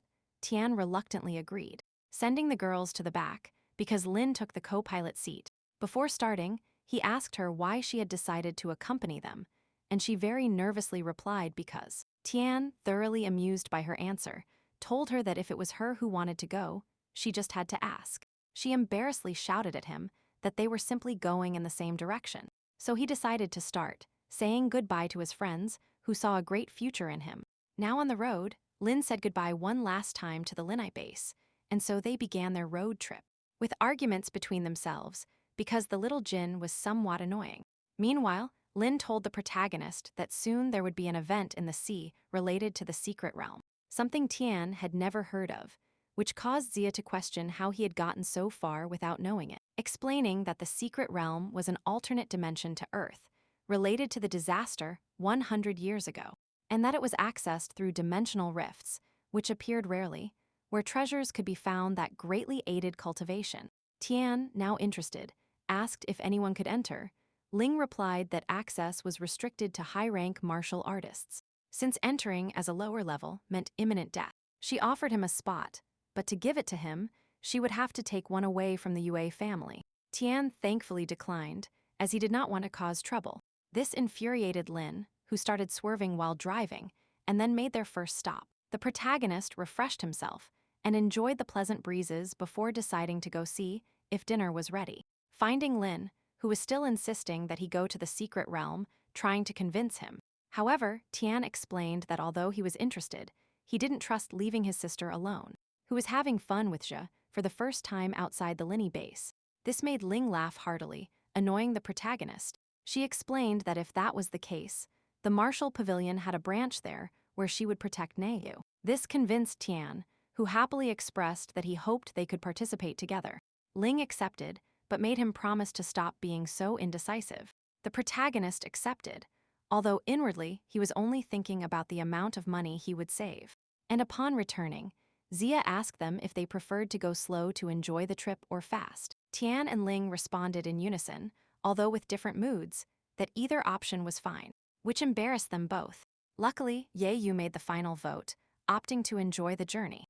Zia took that decision as final, and the others again responded at the same time, thus beginning their journey and continuing their trip, enjoying it in a peculiar way, with Zia and Ye Yu terrified, while watching Lin and Tian fighting a giant monster. During the battle, Proto took the opportunity to copy a resistance talent, and later the scene of the terrified girls was repeated when they faced a giant octopus, and Tian managed to copy a defense talent. Thus 3 months passed, until they finally reached the ship at the marine base of the demons, a large-scale base that housed millions of people. The captain ordered them to disembark at the base. The group got off while the Proto observed, surprised at how huge the base was compared to Lin AI. On the other hand, an utterly unsurprised Lin was stretching her body when a car advancing at full speed suddenly braked in front of them. A kind individual from the branch of the Martial Pavilion, from the demonic marine base, got out of the vehicle, who welcomed them and offered them transportation. Tyne observed the pavilion's wealth impressed, while Lin sent someone to take Yeju to the pavilion to rest.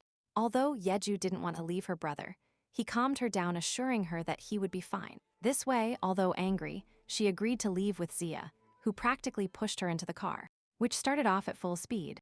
This left Tian and Ling alone, who seemed to be preparing for a big fight, observing each of the buildings of the enormous base through which several helicopters passed. That arrived where a large concentration of martial artists was, who, according to Ling, were about to join the fun as spectators, which began when, from the sky, an old man noticed that a dimensional rift had occurred.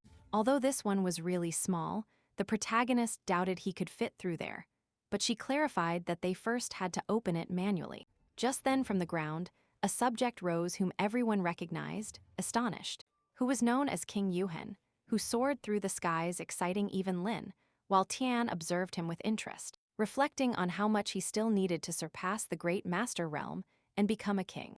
While Yoon, a smiling bald man who was a member of the Jung family, kept ascending, awakening all the protagonists' interest upon seeing Yoon's power. And he would go crazy over the spatial rift, watching as he pointed a finger towards the rift, forming a gigantic aura that astonished everyone, the secret technique, which literally took the shape of a finger pointing at the rift, which he approached as if going to poke a nose, striking the rift and opening a gigantic hole in space with everyone excited. And once finished, he returned to the ground to everyone's admiration, while Tian watched him attentively. Curious about his talent, he checked his status window, finding that King Yoon possessed an extraordinary cultivation talent and an elemental spatial talent, which left Tian with his arms crossed. Upon seeing that above all talents, the extraordinary rank existed, grateful for the opportunity, moving his hand to copy that talent. And with the entrance of the dimensional breach opened, everyone praised the king, who arrogantly passed among his followers. The protagonist observed everything, while regretting not having managed to copy the king's spatial talent, which he plans to get later. Later, Link gave him a locator watch and a spatial bag for his entry into the secret realm. As he explained, once inside, they would be thrown into random places and should meet up quickly. And he also made it clear to him that if he failed to get out in the month, the entrance was open. He would have to wait 10 years. And suddenly, a gigantic stomp shook the ground, a giant appearing behind the protagonist, calling him weakling and seriously doubting he had reached the master rank. This infuriated Ling, since the giant named Yue Zio, who was from her family, was being extremely rude. Zio didn't seem willing to stop, as he blamed the protagonist for his brother losing a spot, continuing to intimidate and challenge him. But Tia did not answer him, and only continued on his way with Ling, who was embarrassed. And so everyone began to jump into the spatial rift, it being the turn of Link and Tyne, who passed quickly. Meanwhile, in the pavilion car, which was going at full speed, Jaya was worried about her brother. And already inside the secret realm, the protagonist fell awkwardly, feeling like his butt had been broken. Aching, he got up and observed the gloomy, red, and creepy place they called the secret realm. Curiously, in front of him, there was a temple, and in its garden, he saw a plant similar to the one that almost sent him to St. Peter. And upon looking closer, he carefully noticed that there were many more, believing he had become rich, using the spatial bag to take the entire harvest, sure to surprise his sister. Finishing with this, he continued advancing, when he quickly found a poor guy who had been attacked as soon as he entered the place. This made him realize that he couldn't let his guard down, and he became even more alert when the watch indicated that Ling was in danger, while she was being cornered by block-headed goblins that seemed ready to finish her off. Running at full speed through the temple looking for her, Lin, finding herself alone, begins to defend herself. Standing up, she managed to counter, shattering one of the goblins' weapons and hitting another. However, she was hit on the head and sent directly to the ground, left with no options against the monster, who prepares to finish her off. At that moment, Lin could only think of Tian, until out of nowhere, a devastating blow sent the monster flying, appearing in front of them, asking the girl to stay behind while he took care of it. He immediately began to exterminate one by one each of the monsters, hitting them, cutting them, and hurting them until they were eliminated. All this under the attentive gaze of Ling, who couldn't help but think that with that boy, her father's unfulfilled desire might come true. When everything was over, the young man approached Ling and lectured her for letting herself be defeated by such weak creatures. However, she stood up firmly, explaining that she had escaped a high-grade python beast, which had forced her to use secret techniques, leaving her exhausted and vulnerable to the monster's ambush. And so she continued advancing, reminding him that just as there are great treasures in the realm, there are also mortal dangers, while a constant and heavy rain falls outside. Inside the temple, Link recovers by drinking a potion and concentrating. For his part, he asks if she knows the most important treasure in the secret realm, and if she has information about its location. She explains to him that the most precious is the vein of the Vitality Stone, which coincidentally is the objective of the Jun family. This surprises Tian, who remembers that this is the king's family, and asks her what Lin's purpose is in that place. And with a determined look, Lin confesses that her goal is the treasure her father left behind, leaving the protagonist surprised. This is how she, almost completely recovered, recounts how in the past her father found an important treasure guarded by a fierce beast with teleportation abilities. But he never managed to obtain it, this being her main objective, although Tian seems very excited, mainly upon hearing about the teleportation talent, which on the contrary worries Lin, remembering that her father warned her that the creature might have a very dangerous, mid-level spatial talent, a talent that the protagonist had already set his sights on, with the girls throwing themselves and showing off their musculature from good perspectives. Fully recovered, she is ready to advance, and the protagonist is very interested in knowing a little more about the treasure. If she wants to tell him, she agrees, trusting him as a partner, and explains that the treasure is called the Celestial Soul Flower, an object capable of elevating a person's cultivation talent to higher levels. She describes it as an artificial mechanism to become a king, which allows him to easily take control of entire bases. This excites the protagonist even more. Ling clarifies that this is why not only she needs it, but also Tian's family. He knows he doesn't need to use it, but his sister does, so he asks her how many of these flowers there are. She confirms that there were only 10-20 years ago, but at this moment, there could be fewer or perhaps more. Remembering that in any case, they must divide them 50-50. Tiana agrees, closing the deal with a handshake, thus beginning their new path under the rain, with her taking the lead and Tiana behind following her. He thinks that although the flowers might sound interesting, his real objective is the spatial talent. Asking the girl if her father's plan from 20 years ago includes any countermeasure against the monster. She affirmed that yes, showing him a strange piece that confuses the protagonist until she explains that it is a formation model disc, created by a rune mage under his father's orders, who invested a lot of money in it. Its function is to reduce the effects of teleportation. Tian is amazed to hear this, but even more so when Ling tells him that according to her philosophy, nothing is invincible to them, only that their natural enemies with certain abilities have not yet been discovered. With this, the protagonist reflects on what could be the enemy of his own talent. Then Lin clarifies the flaws in their plan, that the formation is not that powerful, giving them very little time to execute their attack, and from a very close distance. Furthermore, she regrets that having already used her secret technique to survive, she will not be able to help him in the fight. However, she is confident, affirms she will do her best, stealing a smile from him. And so time passes, covering a long distance, until suddenly Lin stops unexpectedly, affirming that they have arrived. Both find themselves in front of a cave. Tia asks Lin if they will enter, but she stops him, waiting first to activate the formation to contain the creature. Inside, the monster sleeps comfortably among the remains of its victims, until suddenly it wakes up agitated. Its mere presence alerts the protagonist, who watches as an enormous flash appears behind him. Lin, terrified, confirms that they have been discovered, while the creature rushes towards them.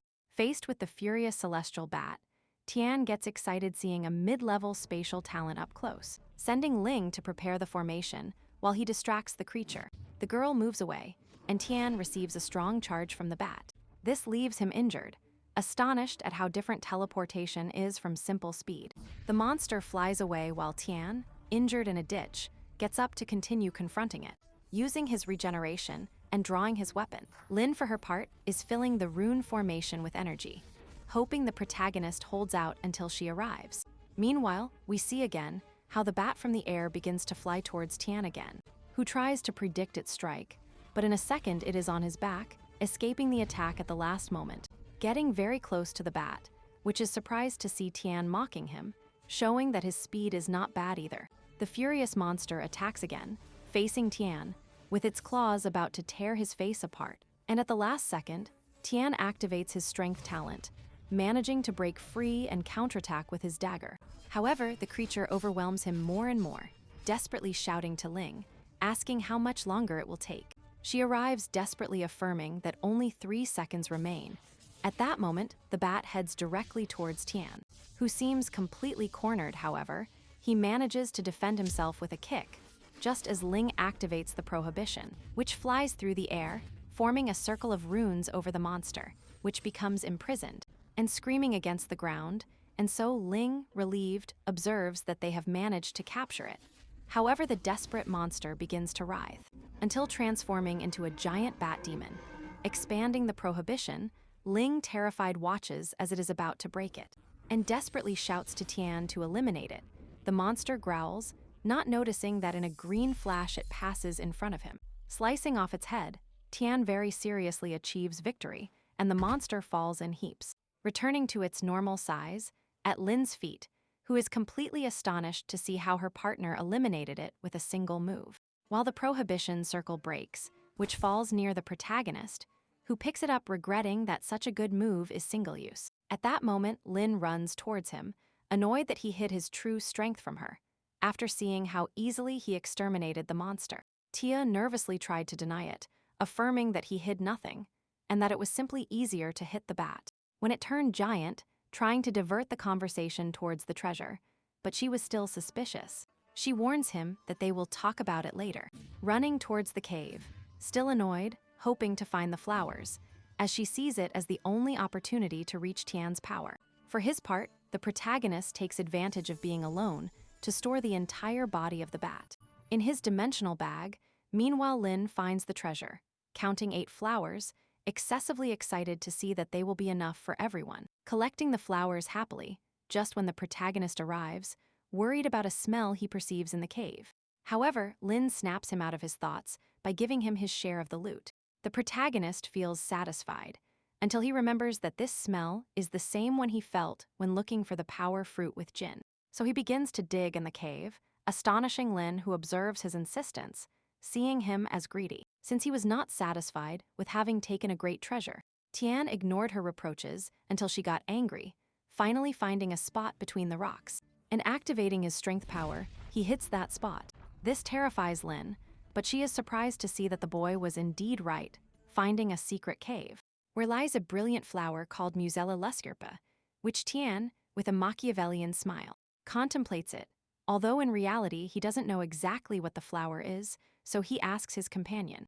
Lin tells him that the flower called golden lotus, which sprouts from the earth, is even rarer and more valuable than the soul flower. However, she warns him that this does not mean it can be easily sold, which confuses Lin, explains that the flower acts on the natural talent of whoever consumes it, generating random patterns. It can, for example, turn a lightning speed talent into wings, being basically a gamble that only the rich can afford to try their luck.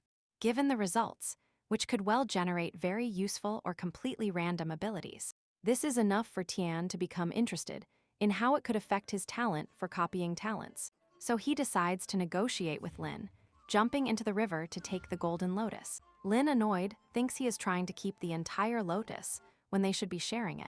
However, Tian proposes a deal, keeping the golden lotus and the bat's corpse, in exchange for 3 of her 4 soul flowers. Lin is astonished, considering it a very uneven deal for the boy. However, she accepts to settle a debt and teach the protagonist a lesson. Later, Tian meditates, about to consume the golden lotus. Once it fades to enter him, it begins to react, opening his status window. It shows a new unlocked ability called Second Copy, which allows him to make 2 copies per month.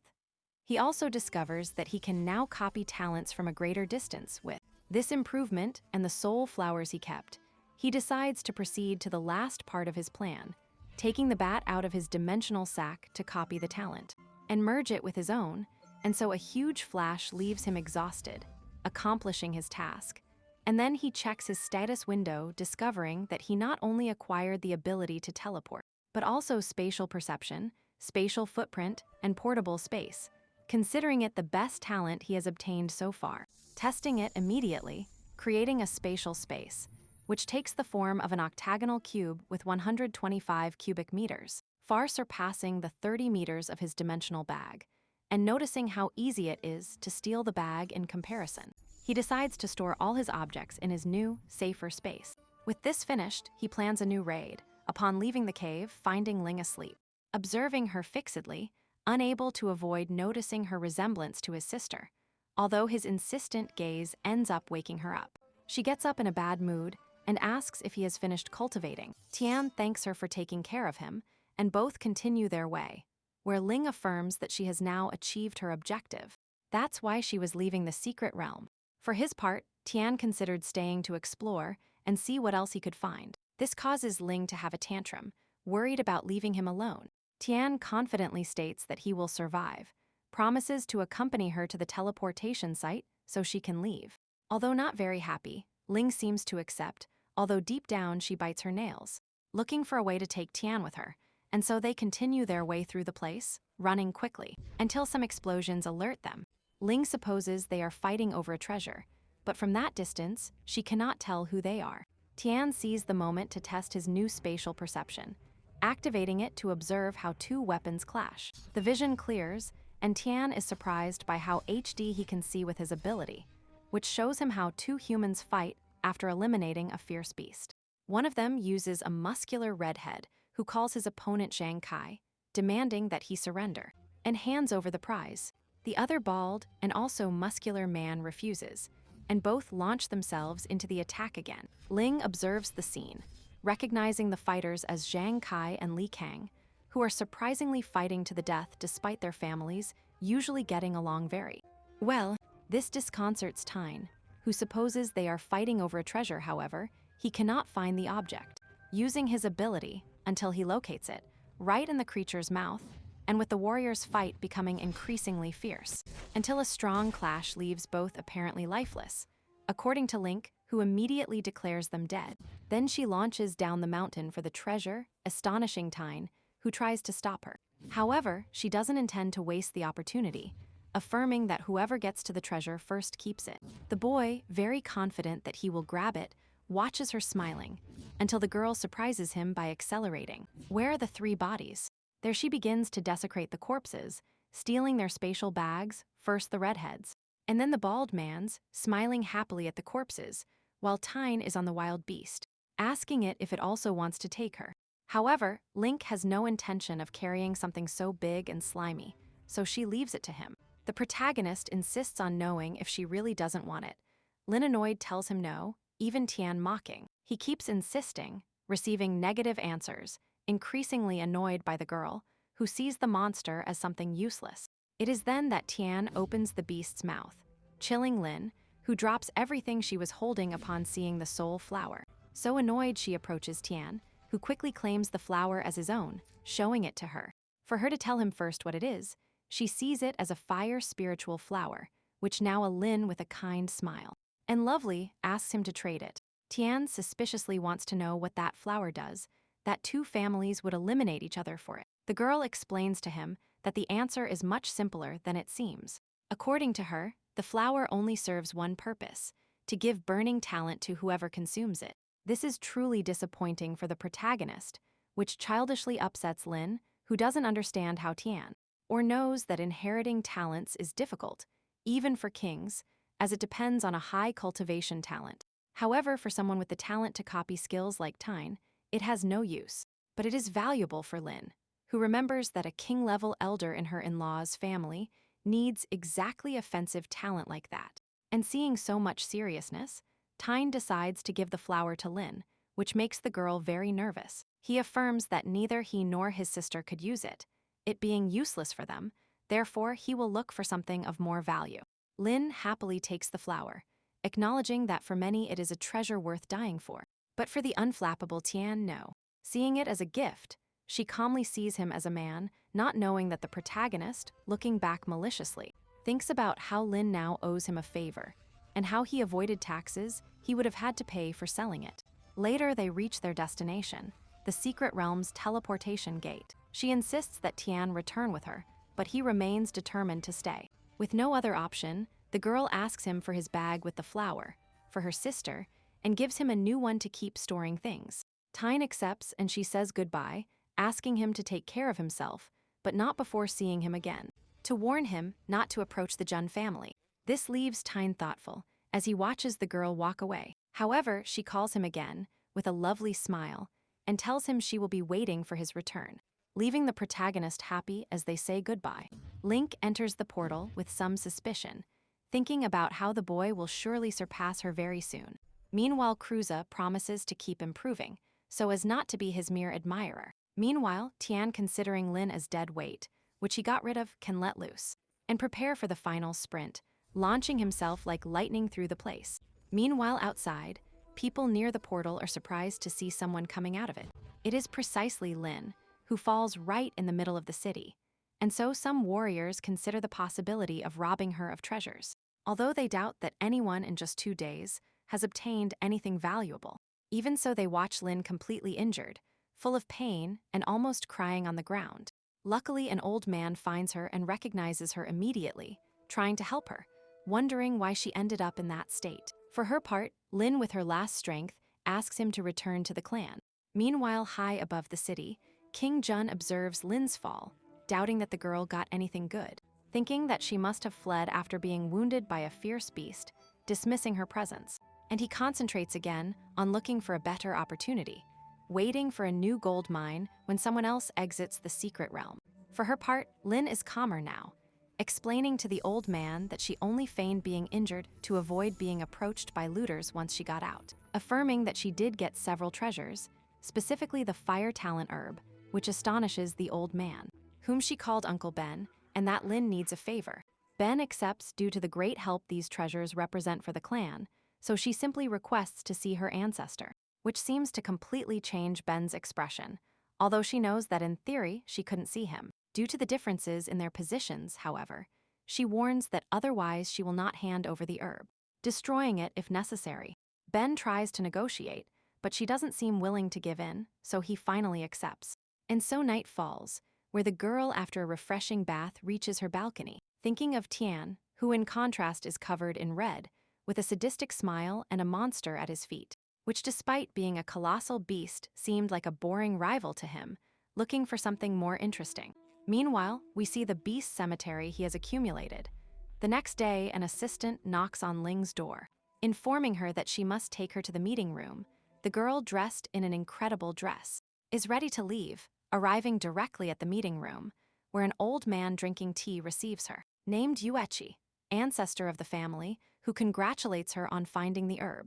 However, he very seriously asks her what reward she seeks. She trembling calms down, and asks about the steel of illumination. This makes Veni, who apparently was also there, startle, affirming that not even he can understand the steel's meditation, and denies her request. However, Link reinforces the deal, offering 6 stalks of the soul flower in exchange for her request. Begging while sipping his tea, he confirms that the aura of the steel of illumination has almost completely dissipated, and that those who understood it have left the family. Therefore, he asks Lin to change her request. Lin seriously tells them that she is not interested in anything else, awakening the old man's anger, who with a single look unleashed an aura so strong that it sends her flying out of the temple. This terrifies Ben, who sees how the ancestor rises furious because the woman tried to negotiate with him. Even so, Lin, injured on the ground, screams desperately that she knows well that no matter how much she cultivates her talent, will not surpass the great master level. Dissatisfied with himself, he screams that he wants to become stronger at the old man flying above her. And feeling disrespected, he looks at her with fury again, which terrifies her, just before she ends up brutally buried on the floor again. Barely managing to breathe under the pressure of what she supposes is the aura of a king level. Ben, for his part, arrives running, begging for the girl's forgiveness, but she, getting up as best she can, asks him not to interfere, overcoming Laura's pressure, managing to stand firm in her decision to learn from the steel.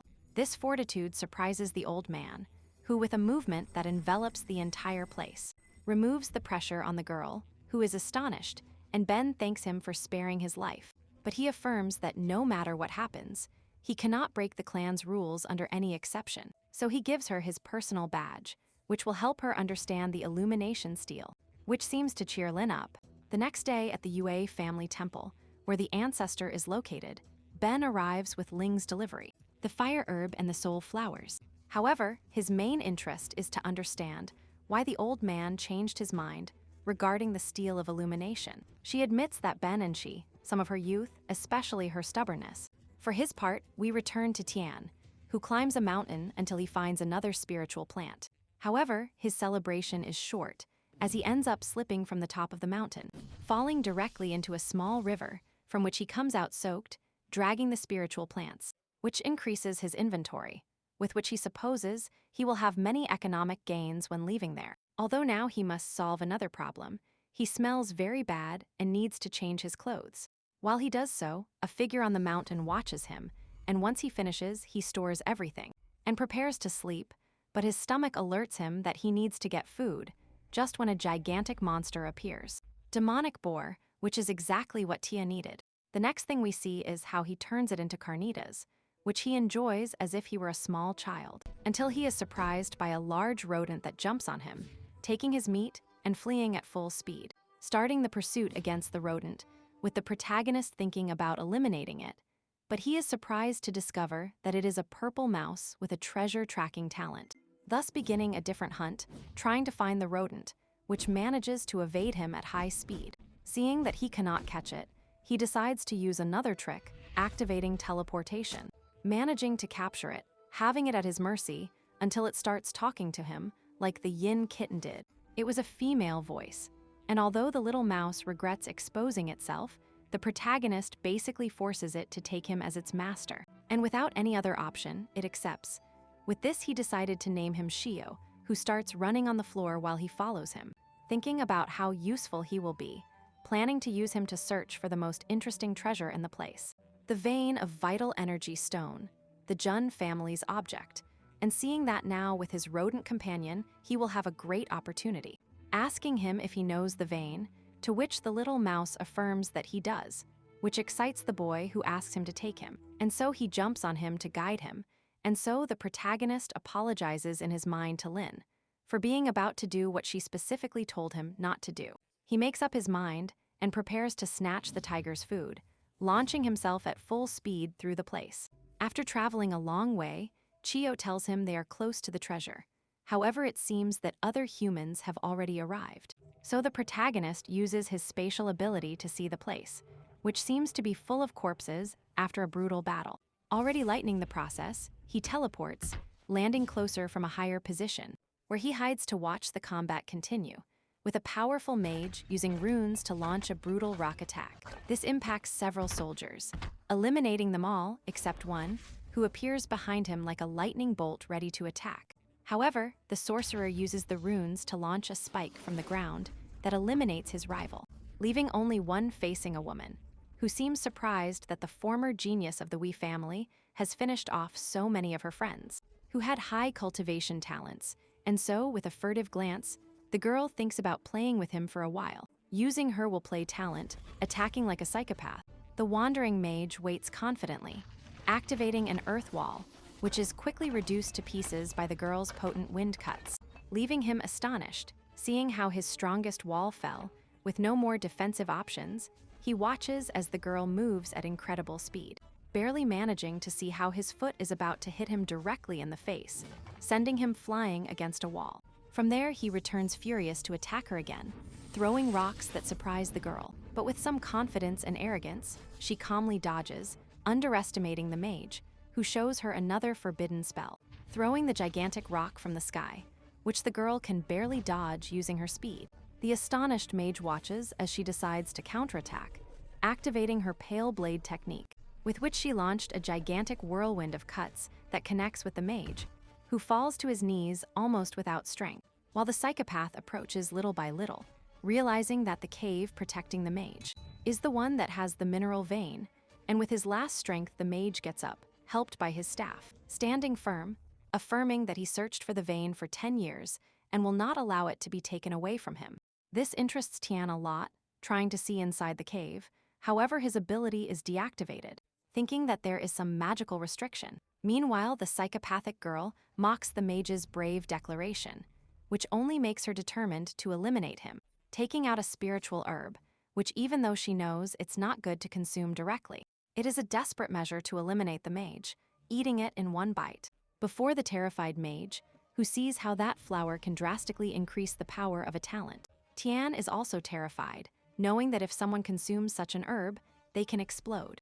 But the girl seems to start feeling the effects, with her air and blood flow increasing, and her eyes showing ecstasy, starting to levitate, emitting a faint aura, which ends up exploding in the form of a powerful lightning bolt.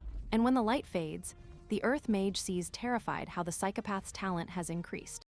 While with a smile, the girl named Yungfeng sees how she now possesses a transcendental cultivation talent.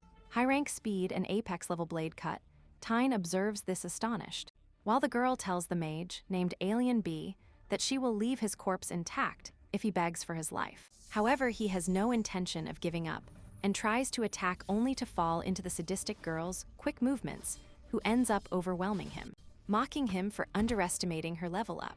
Still lying on the ground, Alien understands that he might have lost just like her, since at some point he will lose, and he will become a victim of another cultivator who will surpass her.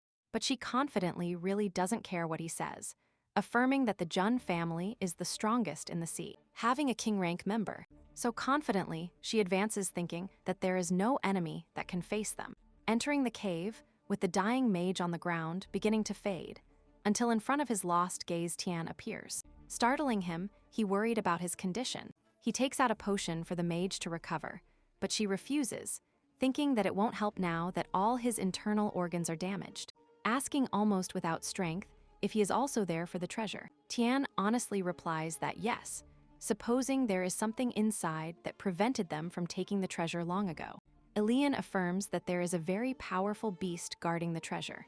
Besides, there are so many tunnels in the cave that it's impossible not to get lost, thinking that the only way to really find the treasure is with the purple mouse that seeks treasures, a creature so rare that he searched for 10 years, and which curiously is now in front of him, on Tian's arm, making cute faces at him, leaving the mage astonished, until his wounds begin to take their toll. Starting to cough, worrying Tian, however, Elian seems more interested in the little mouse jumping on him, understanding that the boy managed to catch a mouse and make a deal for the treasure. And so Alien reaches out his hand to try to touch it, feeling like a fool for not having found it in 10 years, feeling incomplete. And so his life ends before managing to pet the little mouse, to Tian's sad gaze, while the psychopath Feng moves through the caves, choosing a random one to follow, while the protagonist outside finishes forming a grave for Alien to rest in peace, marking it with his staff. Meanwhile, the girl is still lost among the paths, until from the ground, a creature tries to devour her. She barely escapes, recognizing it as a first-level demon, about which she apparently had no information. Terrified, she watches as the creature charges with lightning in its mouth. All this is heard from outside by a confident Tyne, who expects the girl to keep the monster distracted, while he goes for the treasure, entrusting the rest to Shio. The mouse jumps off his shoulder to start tracking, although the excess of tunnels confuses him, but they quickly find the true passage, leading them to an underground river, and Tian observes that it would be really difficult to find without prior knowledge, upon seeing that it is a normal river, and so he decides to submerge along with the mouse to continue forward, swimming until finding an entrance towards where he quickly heads. While the woman lies on the ground with multiple injuries, barely alive, she accepts that she is no match for the demon in front of her, and she growls, making the entire cave resonate. With no other options, Feng seems to pull out her last resort, a small king-level artifact, activating it confidently against the creature's lightning, which culminates in a great explosion of power that begins to envelop the entire place, destroying everything in its path and making the entire cave tremble. The explosion even reaches the underground river, where Chai warns that the place is collapsing. Tian, worried upon feeling Jun's king-level power, decides to hurry using his speed to go in a rush. Meanwhile, above the monster, with a gigantic hole in its center, begins to catch fire. Amidst the chaos, the dying girl walks, thinking that without the artifact she would not have survived. Almost without strength, she continues searching for the vitality stones, which Tian quickly finds. Quickly arriving at a room with enormous amounts of energy stones, they celebrate victory over Yun, beginning to mine. Although Shi warns him that the stones are very hard, despite this, like a true miner, he uses his pickaxe and pure brute force, beginning to cut the stones into small pieces, sending the little mouse to help him, piling the stones to then store them. However, while piling the stones around him, he begins to notice something and starts running, asking Tian to follow him, as he seems to have found something of even greater value nearby, leading him to another cave, where the mouse presents him with the energy core, which shares its power with the stones. Basically the battery and the greatest treasure of the secret realm. This astonishes Tian, who hears the little mouse assure him that, with that, he can ascend to king level in the future, and seeing this as an opportunity to rival the strongest on the continent. Tian approaches hypnotized, until Shio stops him, warning him that if he touches the core directly, he will be evaporated, stopping dead. Tian, seeing that everything has gotten hotter, remembers that on his way to the sea base, he copied the defense and resistance talents, activating them to the maximum, which surprises Rat and Cedo. However, despite his confidence, when he is very close to the core, his hand begins to evaporate, barely resisting, watching as the flames begin to consume more parts of his body, being engulfed in them, screaming in pain, terrifying Shio, who watches his master consumed by flames, trying to help him, but stopping due to the intense fire, with Tyne trying to return using healing, determined to touch the core, which is very close to his hands, suffering greatly just before reaching it, activating his portable temporal space, managing to store the object before being thrown against a wall. The mouse runs worriedly towards him, and Tian affirms that he is fine, holding the energy core in his hand, to the admiration of the little mouse. However, without the core, the cave seems to be collapsing, so they decide to leave as soon as possible. Feng is not so lucky, as she feels the mine collapsing, understanding that someone has taken the energy core, and that someone is precisely Tian, who, like a greedy person, returned to the stone mine ready to take everything he could. The sadistic Feng, terrified and not understanding what is happening, moves around the place looking for the other person in the cave, aware that if they take the core, everything will be lost, finally reaching a wall that she begins to hit forcefully. Until tearing it down, there she finds an empty room, where she sees the last splinter of a vital stone. Then she understands that she is in what should have been the vital stone mine, now completely empty. Realizing that someone else extracted them, she falls to her knees, terrified, aware that having failed the mission, her end is near, screaming desperately, promising revenge, while Tian is completely excited. He toured the place happy with everything harvested, asking the little mouse to accompany him to the outside world, promising him unlimited roast meat. Shio, delighted with the idea, accepts, and Diane decides it is time to leave. Meanwhile, in the Yue mansion, an employee tries to bring food to Miss Lin, since she hasn't eaten after her encounter with the old man. However, another employee stops her, stating that she must follow Ven's orders not to disturb Lin. She is currently in meditation, increasing her power, and during her fight with the old man, she managed to break her barrier, and now sees it possible to reach master level, and using all the support she has in the place. She is determined to achieve it, releasing all her aura, until she finally seems to reach her goal. A huge energy explosion heads towards the sky, being seen by all the citizens, who recognize that a new emerging figure of the Yue family is on the rise. The ancestor watches with admiration Ling's talent, who now feels imposing with the power of her new master rank. With her improved perception and the mental power of a master, drinking a little water to recover, and deciding to rest, waiting for the next day to receive the protagonist. Right outside the entrance of the secret realm, two warriors emerge, and as soon as they leave, they seek profit by offering the items they found, and they first run into a swindler-looking merchant, who offers them a pittance for some treasures. This infuriates the warriors, but he is calmed because apparently it is his brother. Both annoyed, they leave, leaving the merchant behind. Meanwhile, in a flash caused by his teleportation, Tian falls hooded next to the swindler merchant. Ikkyo, very excited to see the place, cannot contain her enthusiasm. However, for Tian, it is not time to celebrate, feeling that he is being watched, a disturbing sensation that indicates the king is watching him.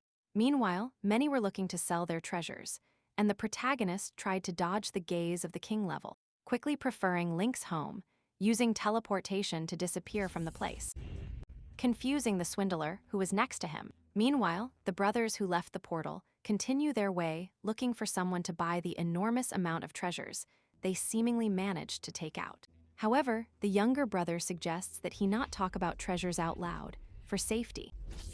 Unfortunately, it is too late, because they step on a circle of runes that ends up transporting them to a dungeon, where the Afro brother gets up, recognizing the place as a spatial talent, terrified upon seeing that he is surrounded by corpses. At that moment, the brother with the patch also gets up, surprised by the voice of someone asking them to be calm. This was none other than King Jun himself, sitting with a sadistic smile on his throne, reminding both of them how they claimed to have gotten many treasures. The terrified brothers barely had time to react before he, with a big smile, made them explode, before taking a sip and preparing to loot the corpses. For his part, Tian is still somewhat lost in the place, looking for the Yue family, and complaining that they didn't leave him any directions, having to ask someone. At that moment on the rooftops of the buildings, a girl passes at full speed, ready to jump, and crash a tremendous kick into Tian's face, leaving him very sore on the ground. Wondering who attacked him out of nowhere, when he still had no enemies there. But he was happy to see that it was Lin, who apologized, cheerfully commenting that she recently advanced to master level, so she wanted to test the boy's strength, although she didn't expect Tyne not to even use his hands. And Tyne was surprised that the boy had reached master level, asking him how he did it so fast. But Ling returned it to him, using the protagonist's typical excuse, since it was only due to luck. Later, while walking through the city, Ling explains to him in more detail how she managed to advance, affirming that it was due to luck, and the countless amounts of expensive and valuable resources from her family. She also pointed out that now that she had surpassed him, Tian should hurry to improve if he wanted to catch up with her. Although Tian recognized the good resources of the Yue family, he also saw in Ling a great willpower that would be useful for his advance in the sea base, where there was a large number of strong opponents to overcome. However, his thoughts are interrupted by a small mouse hungry for barbecue that comes out of his suit. Ling watches him while the mouse jumps towards her. Very confidently, it is there that Lin recognizes him as a very rare spiritual beast that seeks treasures, trying to buy him from Tian, offering him whatever he wants in exchange. However, the little mouse tearfully tenderly asks Tian not to sell him, something he does not actually plan to do. Lin calmly understood that he would not sell his rare beast, and this is how they arrive at a building where Yeyu is staying. Tian asks Lin if she won't greet her, but she doesn't plan to ruin the siblings' reunion. Determined to leave, she reminds him that someone will arrive to take him to the Martial Pavilion, where he can sell the rare items he collected in the secret realm, offering him special prices. Tian thanks her, smiling, while watching the girl walk away, arriving at her new apartment, insistently knocking on Yeyu's door, who quickly comes out to see him, astonished at first, although her expression of astonishment soon turns to fury, slamming the door, leaving Tian confused. And so he attacked insistently again, while from inside Yeju furiously reproached him for having abandoned her upon arriving at the place to enter the secret realm, leaving her to live alone all that time. Tyne apologizes while insisting on entering, but Yeju furiously prefers him to leave and never return. Without further options, Tyne resorts to his teleportation to appear smiling in front of her, terrifying her as she couldn't understand how he had entered. Tyne explained that it was a great ability he acquired in the secret realm, which surprised her. And once she seems calmer, he takes the opportunity to gift her the purple mouse, which seems to excite her, removing her anger, calming Tian, upon seeing that his sister is so easy to please. At that moment, Tian felt a small paw touching his leg. Looking down, he saw what looked like a little pig. Yeju was petting him, affirming that it is little Jin, leaving the protagonist incredulous. Jin, a kitten now very heavy in kilos, complains about why Tian is mocking his weight. However, this is simply worried that with that weight, he can no longer continue fighting. Although the kitten is more interested in making clear the power hierarchy between the pets, making the little mouse call him boss. Later during the night, Tian took a shower to relax and then get into bed. Realizing that now that he left Chiyo with his sister, he can copy her power, doing so immediately. Meanwhile, in the Yun mansion, the king was furious with Feng for having failed her mission. She kneeling tried to apologize, attributing her defeat to someone taking advantage of the fact that she was fighting a fierce beast to steal the core. And the stones, the king demands to know who it was, but she has no idea. she only found the trace they left in the cave. This angers the giant even more, who, grabbing her by the head, begins to crush her, while suggesting that she should be ashamed of calling herself the young sea genius, brutally pressing her skull and threatening her that she had lost her right to exist. She sobbing begs for another chance to recover the core. The still furious king abruptly let her go and straightening his shirt to regain composure. He decides to give her one last chance to search among those who entered the secret realm, warning her that it would be her last chance. Fenko, with her head down, trembled as she accepted her fate, while the protagonist arrived accompanied by Ling at the Martial Pavilion headquarters, which she finds incredible, which seems like an exaggeration to the girl. And Tian, upon seeing all the objects, sees it as the perfect opportunity to test his treasure-finding ability, arriving at the VIP lounge of the Martial Pavilion, where he is astonished by the large quantity of objects there. However, walking past them, he notices that most are blue, representing a medium level, being superior to the low level, which is represented in white but inferior to the high-level purples, red for superior level, and gold for extraordinary level. And scared upon seeing this, he preferred to act as if nothing had happened, discreetly trying to avoid being charged for it, which ended up working, since neither Lin nor Ben, who arrived precisely to greet little Lin's friend. She introduced him as the director of the Martial Pavilion, who very happily told Tian he could take whatever he wanted with a special discount, showing him all the objects. And just then the protagonist noticed a treasure emitting a golden blood dragon aura, whose statistics were hidden, becoming hypnotized, until Lin brought him back to his senses, apologizing to the girl, who affirmed that if he wanted to, he could hurry so as not to waste the old man's time, who however didn't seem rushed. But Tian still sped everything up by asking for anything high level regardless of the price, which amused Ben and embarrassed Lin, upon seeing Tian being too presumptuous. And so the old man explained to him that in the pavilion they had everything from rare materials, cultivation techniques, and legendary weapons, as long as he could afford them. Tian, excited like a child, took out his first payment, a considerably sized vital energy stone, which left the pavilion members cold, who could not contain their excitement upon seeing such a large stone. Ling incredulous, she doubted where he got it from, but Tian resorted to his favorite excuse, luck. Ben, surprised, showed changes in his attitude, becoming a very helpful salesman and promising to bring him whatever he needed immediately. Tian took the opportunity to ask for a technique to cultivate, to reach master level, and a short weapon. Ben, excited because the stone was practically an overpayment. He hurried to find the items. Tian, seeing how much the small stone is worth, thinks about how much he could get for the energy core.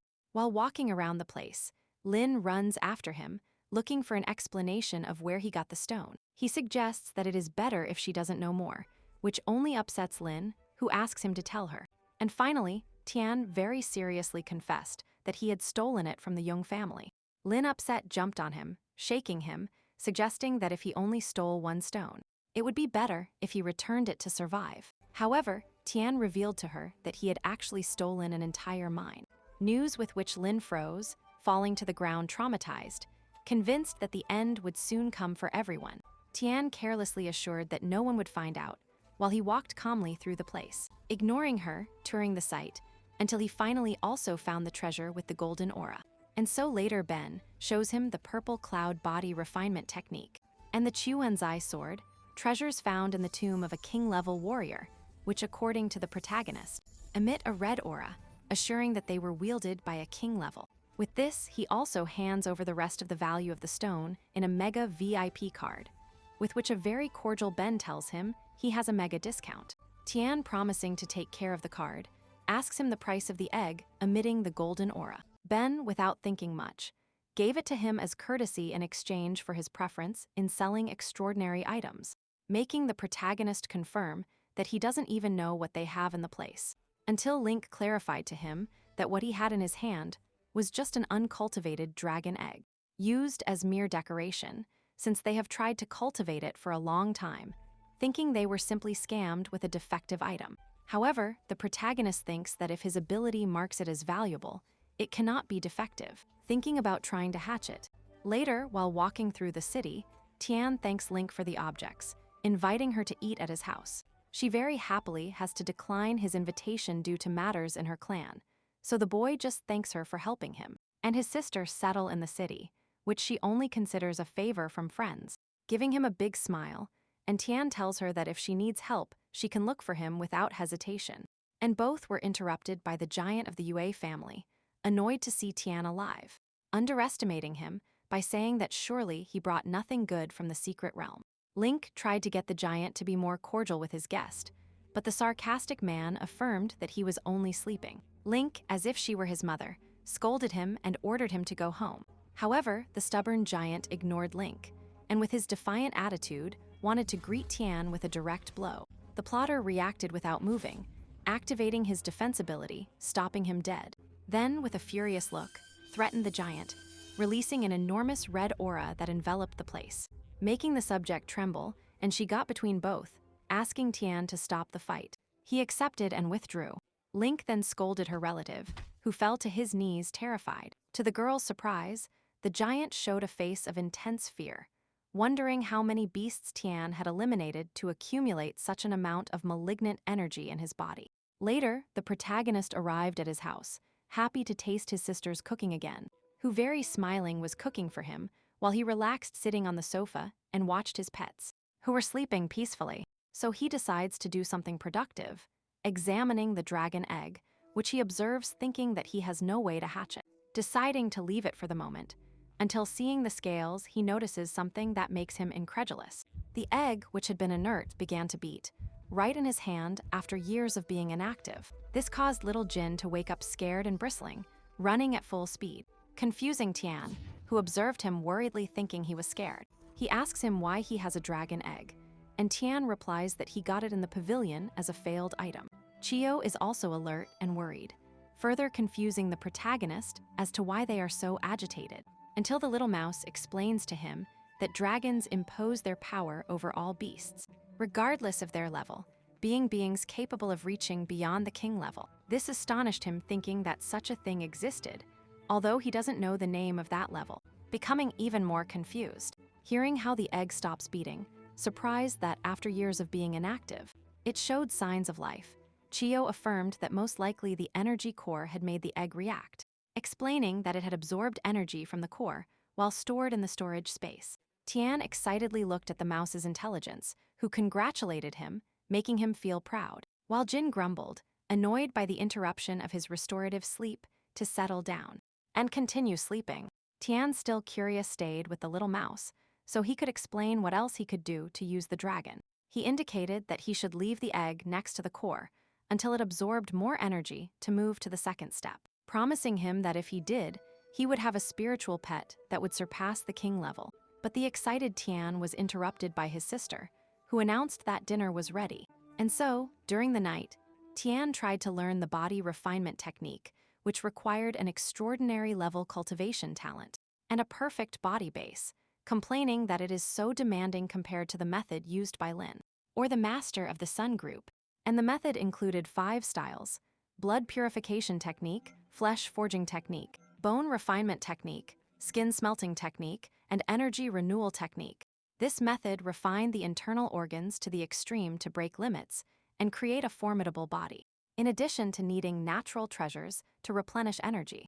And having finished reading the instructions, he thought that the technique was so complicated that they probably sold it to him because nobody else wanted it. Feeling a bit scammed, recognizing that both the extraordinary talent and the necessary natural treasures were not easy to obtain, reviewing the scroll from beginning to end, until he noticed a small hidden mark, which he tries to observe using his spatial perception ability, which generated an enormous flash that exploded and transported him directly to an empty space that he recognizes as the interior space of the technique, where he exactly meets a strange man with his back turned, who, while waving his fan, welcomes him by calling him heir. Tian tries to see his status window, which recognizes the subject as an ascending lightning immortal human, ascending with several talents of very high levels, but none are allowed for the protagonist to copy. And finally, this one introduces himself to the protagonist. Meanwhile, the subject galloped at full speed, arriving at a part of the Jun family property, where he notifies Feng that they found someone who entered with the Yue family, who was not part of their family. Named Ye Tian, the girl asks what relationship the boy has with the Yue, but the information the assistant managed to get is little. Only hearing that the boy arrived with Ling from the Linite base, and that Ling had just ascended to master level, something that the entire sea base already knew. Considering her the best of the young generation, this infuriated Uma Zafin, who was looking for a reason to take it out on her assistant. And even though he tried to appease her, she ended up kicking him, proclaiming herself number one of the young generation. The boy tries to apologize very obediently, with the girl ordering him not to continue investigating, since she will take care of looking for Tian herself, affirming that if he stole the core, no one will be able to protect him, while Tian continued talking with the immortal, who clarified that he was in an illusion formed by his inscription talent, assuring that he had arrived there solely due to his potential and talent. Tian, surprised, thought that the subject in front of him could reach the level of a king, or higher. For his part, the immortal considered that he had already lost too much time, and with a simple look, generated enormous pressure that threw Tian to the ground, leaving him immobilized. Terrified, Tian felt that the immortal's power seemed to surpass even that of the young king. The immortal makes him levitate towards him to check if he was worthy of inheriting his power, reviewing Tian's potential, and discovering his large number of talents, leaving him amazed. Tian only smiled and stood up as best he could, worried about being discovered, until the immortal clarifies that it is really peculiar to see someone with so many talents. Although that may depend on the luck and opportunities of the cultivators, it is not interesting for him to know what his secret is. With this, a more arrogant Tian asks what he means by heir and questioning what his level is, not doubting now that he is at a level beyond king. But the immortal clarifies that just as he is not interested in his secrets, he shouldn't meddle in his life either. However, what interests him is helping talented youths, which is basically a requirement to find his secret inscription, the spatial talent. For this reason, Tian met his requirements, as the immortal found a way to help him reach master level. Tian showed interest, especially when the man explained that although he possessed a great variety of talents, these were too diverse in both utility and level, even detecting mid-level talents, or low, which according to the immortal, would put him in danger in a fight to the death. Tian recognized this as a weak point and promised himself to be more careful when copying abilities. The immortal, upon noticing his determination, explained that the only way to overcome this weakness was to raise all his talents to the apex level, something Tian considered impossible. But the man clarified that these talents would increase if he accumulated enough combat experience, deciding to help him this time, taking him to a reverse flow spatial room, explaining that in that place, 1 hour in the real world was equivalent to a full month in the inner space. However, it had a disadvantage. It was single use, and if he decided to leave, he could not return. Faced with this, he asked what his decision was. Tian, recalling the danger his sister was in if the Jun family discovered he had stolen the core, and annoyed at considering himself useless, at the master rank, he decided to stay to overcome his talents. His enthusiasm pleased the immortal, who vanished, not without first telling him that perhaps upon reaching the king level rank, he would grant him the honor of seeing his true body. In his place, he left a suitable opponent, a huge and powerful creature, giving Tian the freedom to face it. Tian was terrified to see the great Grandmaster monster right in front of him. Using his speed, he tried to attack the creature directly, but the monster managed to intercept him and throw him through the air, leaving him badly wounded. Tian got up, recognizing the strength of his adversary, remembering that when he entered that world it was around 12 o'clock, and he calculated that he had half a year in that space to achieve his goal before his sister found him. And so it ended. He released his weapon and prepared to attack again. And with the dawn appearing on the horizon of the city, a rooster crows announcing the start of the day.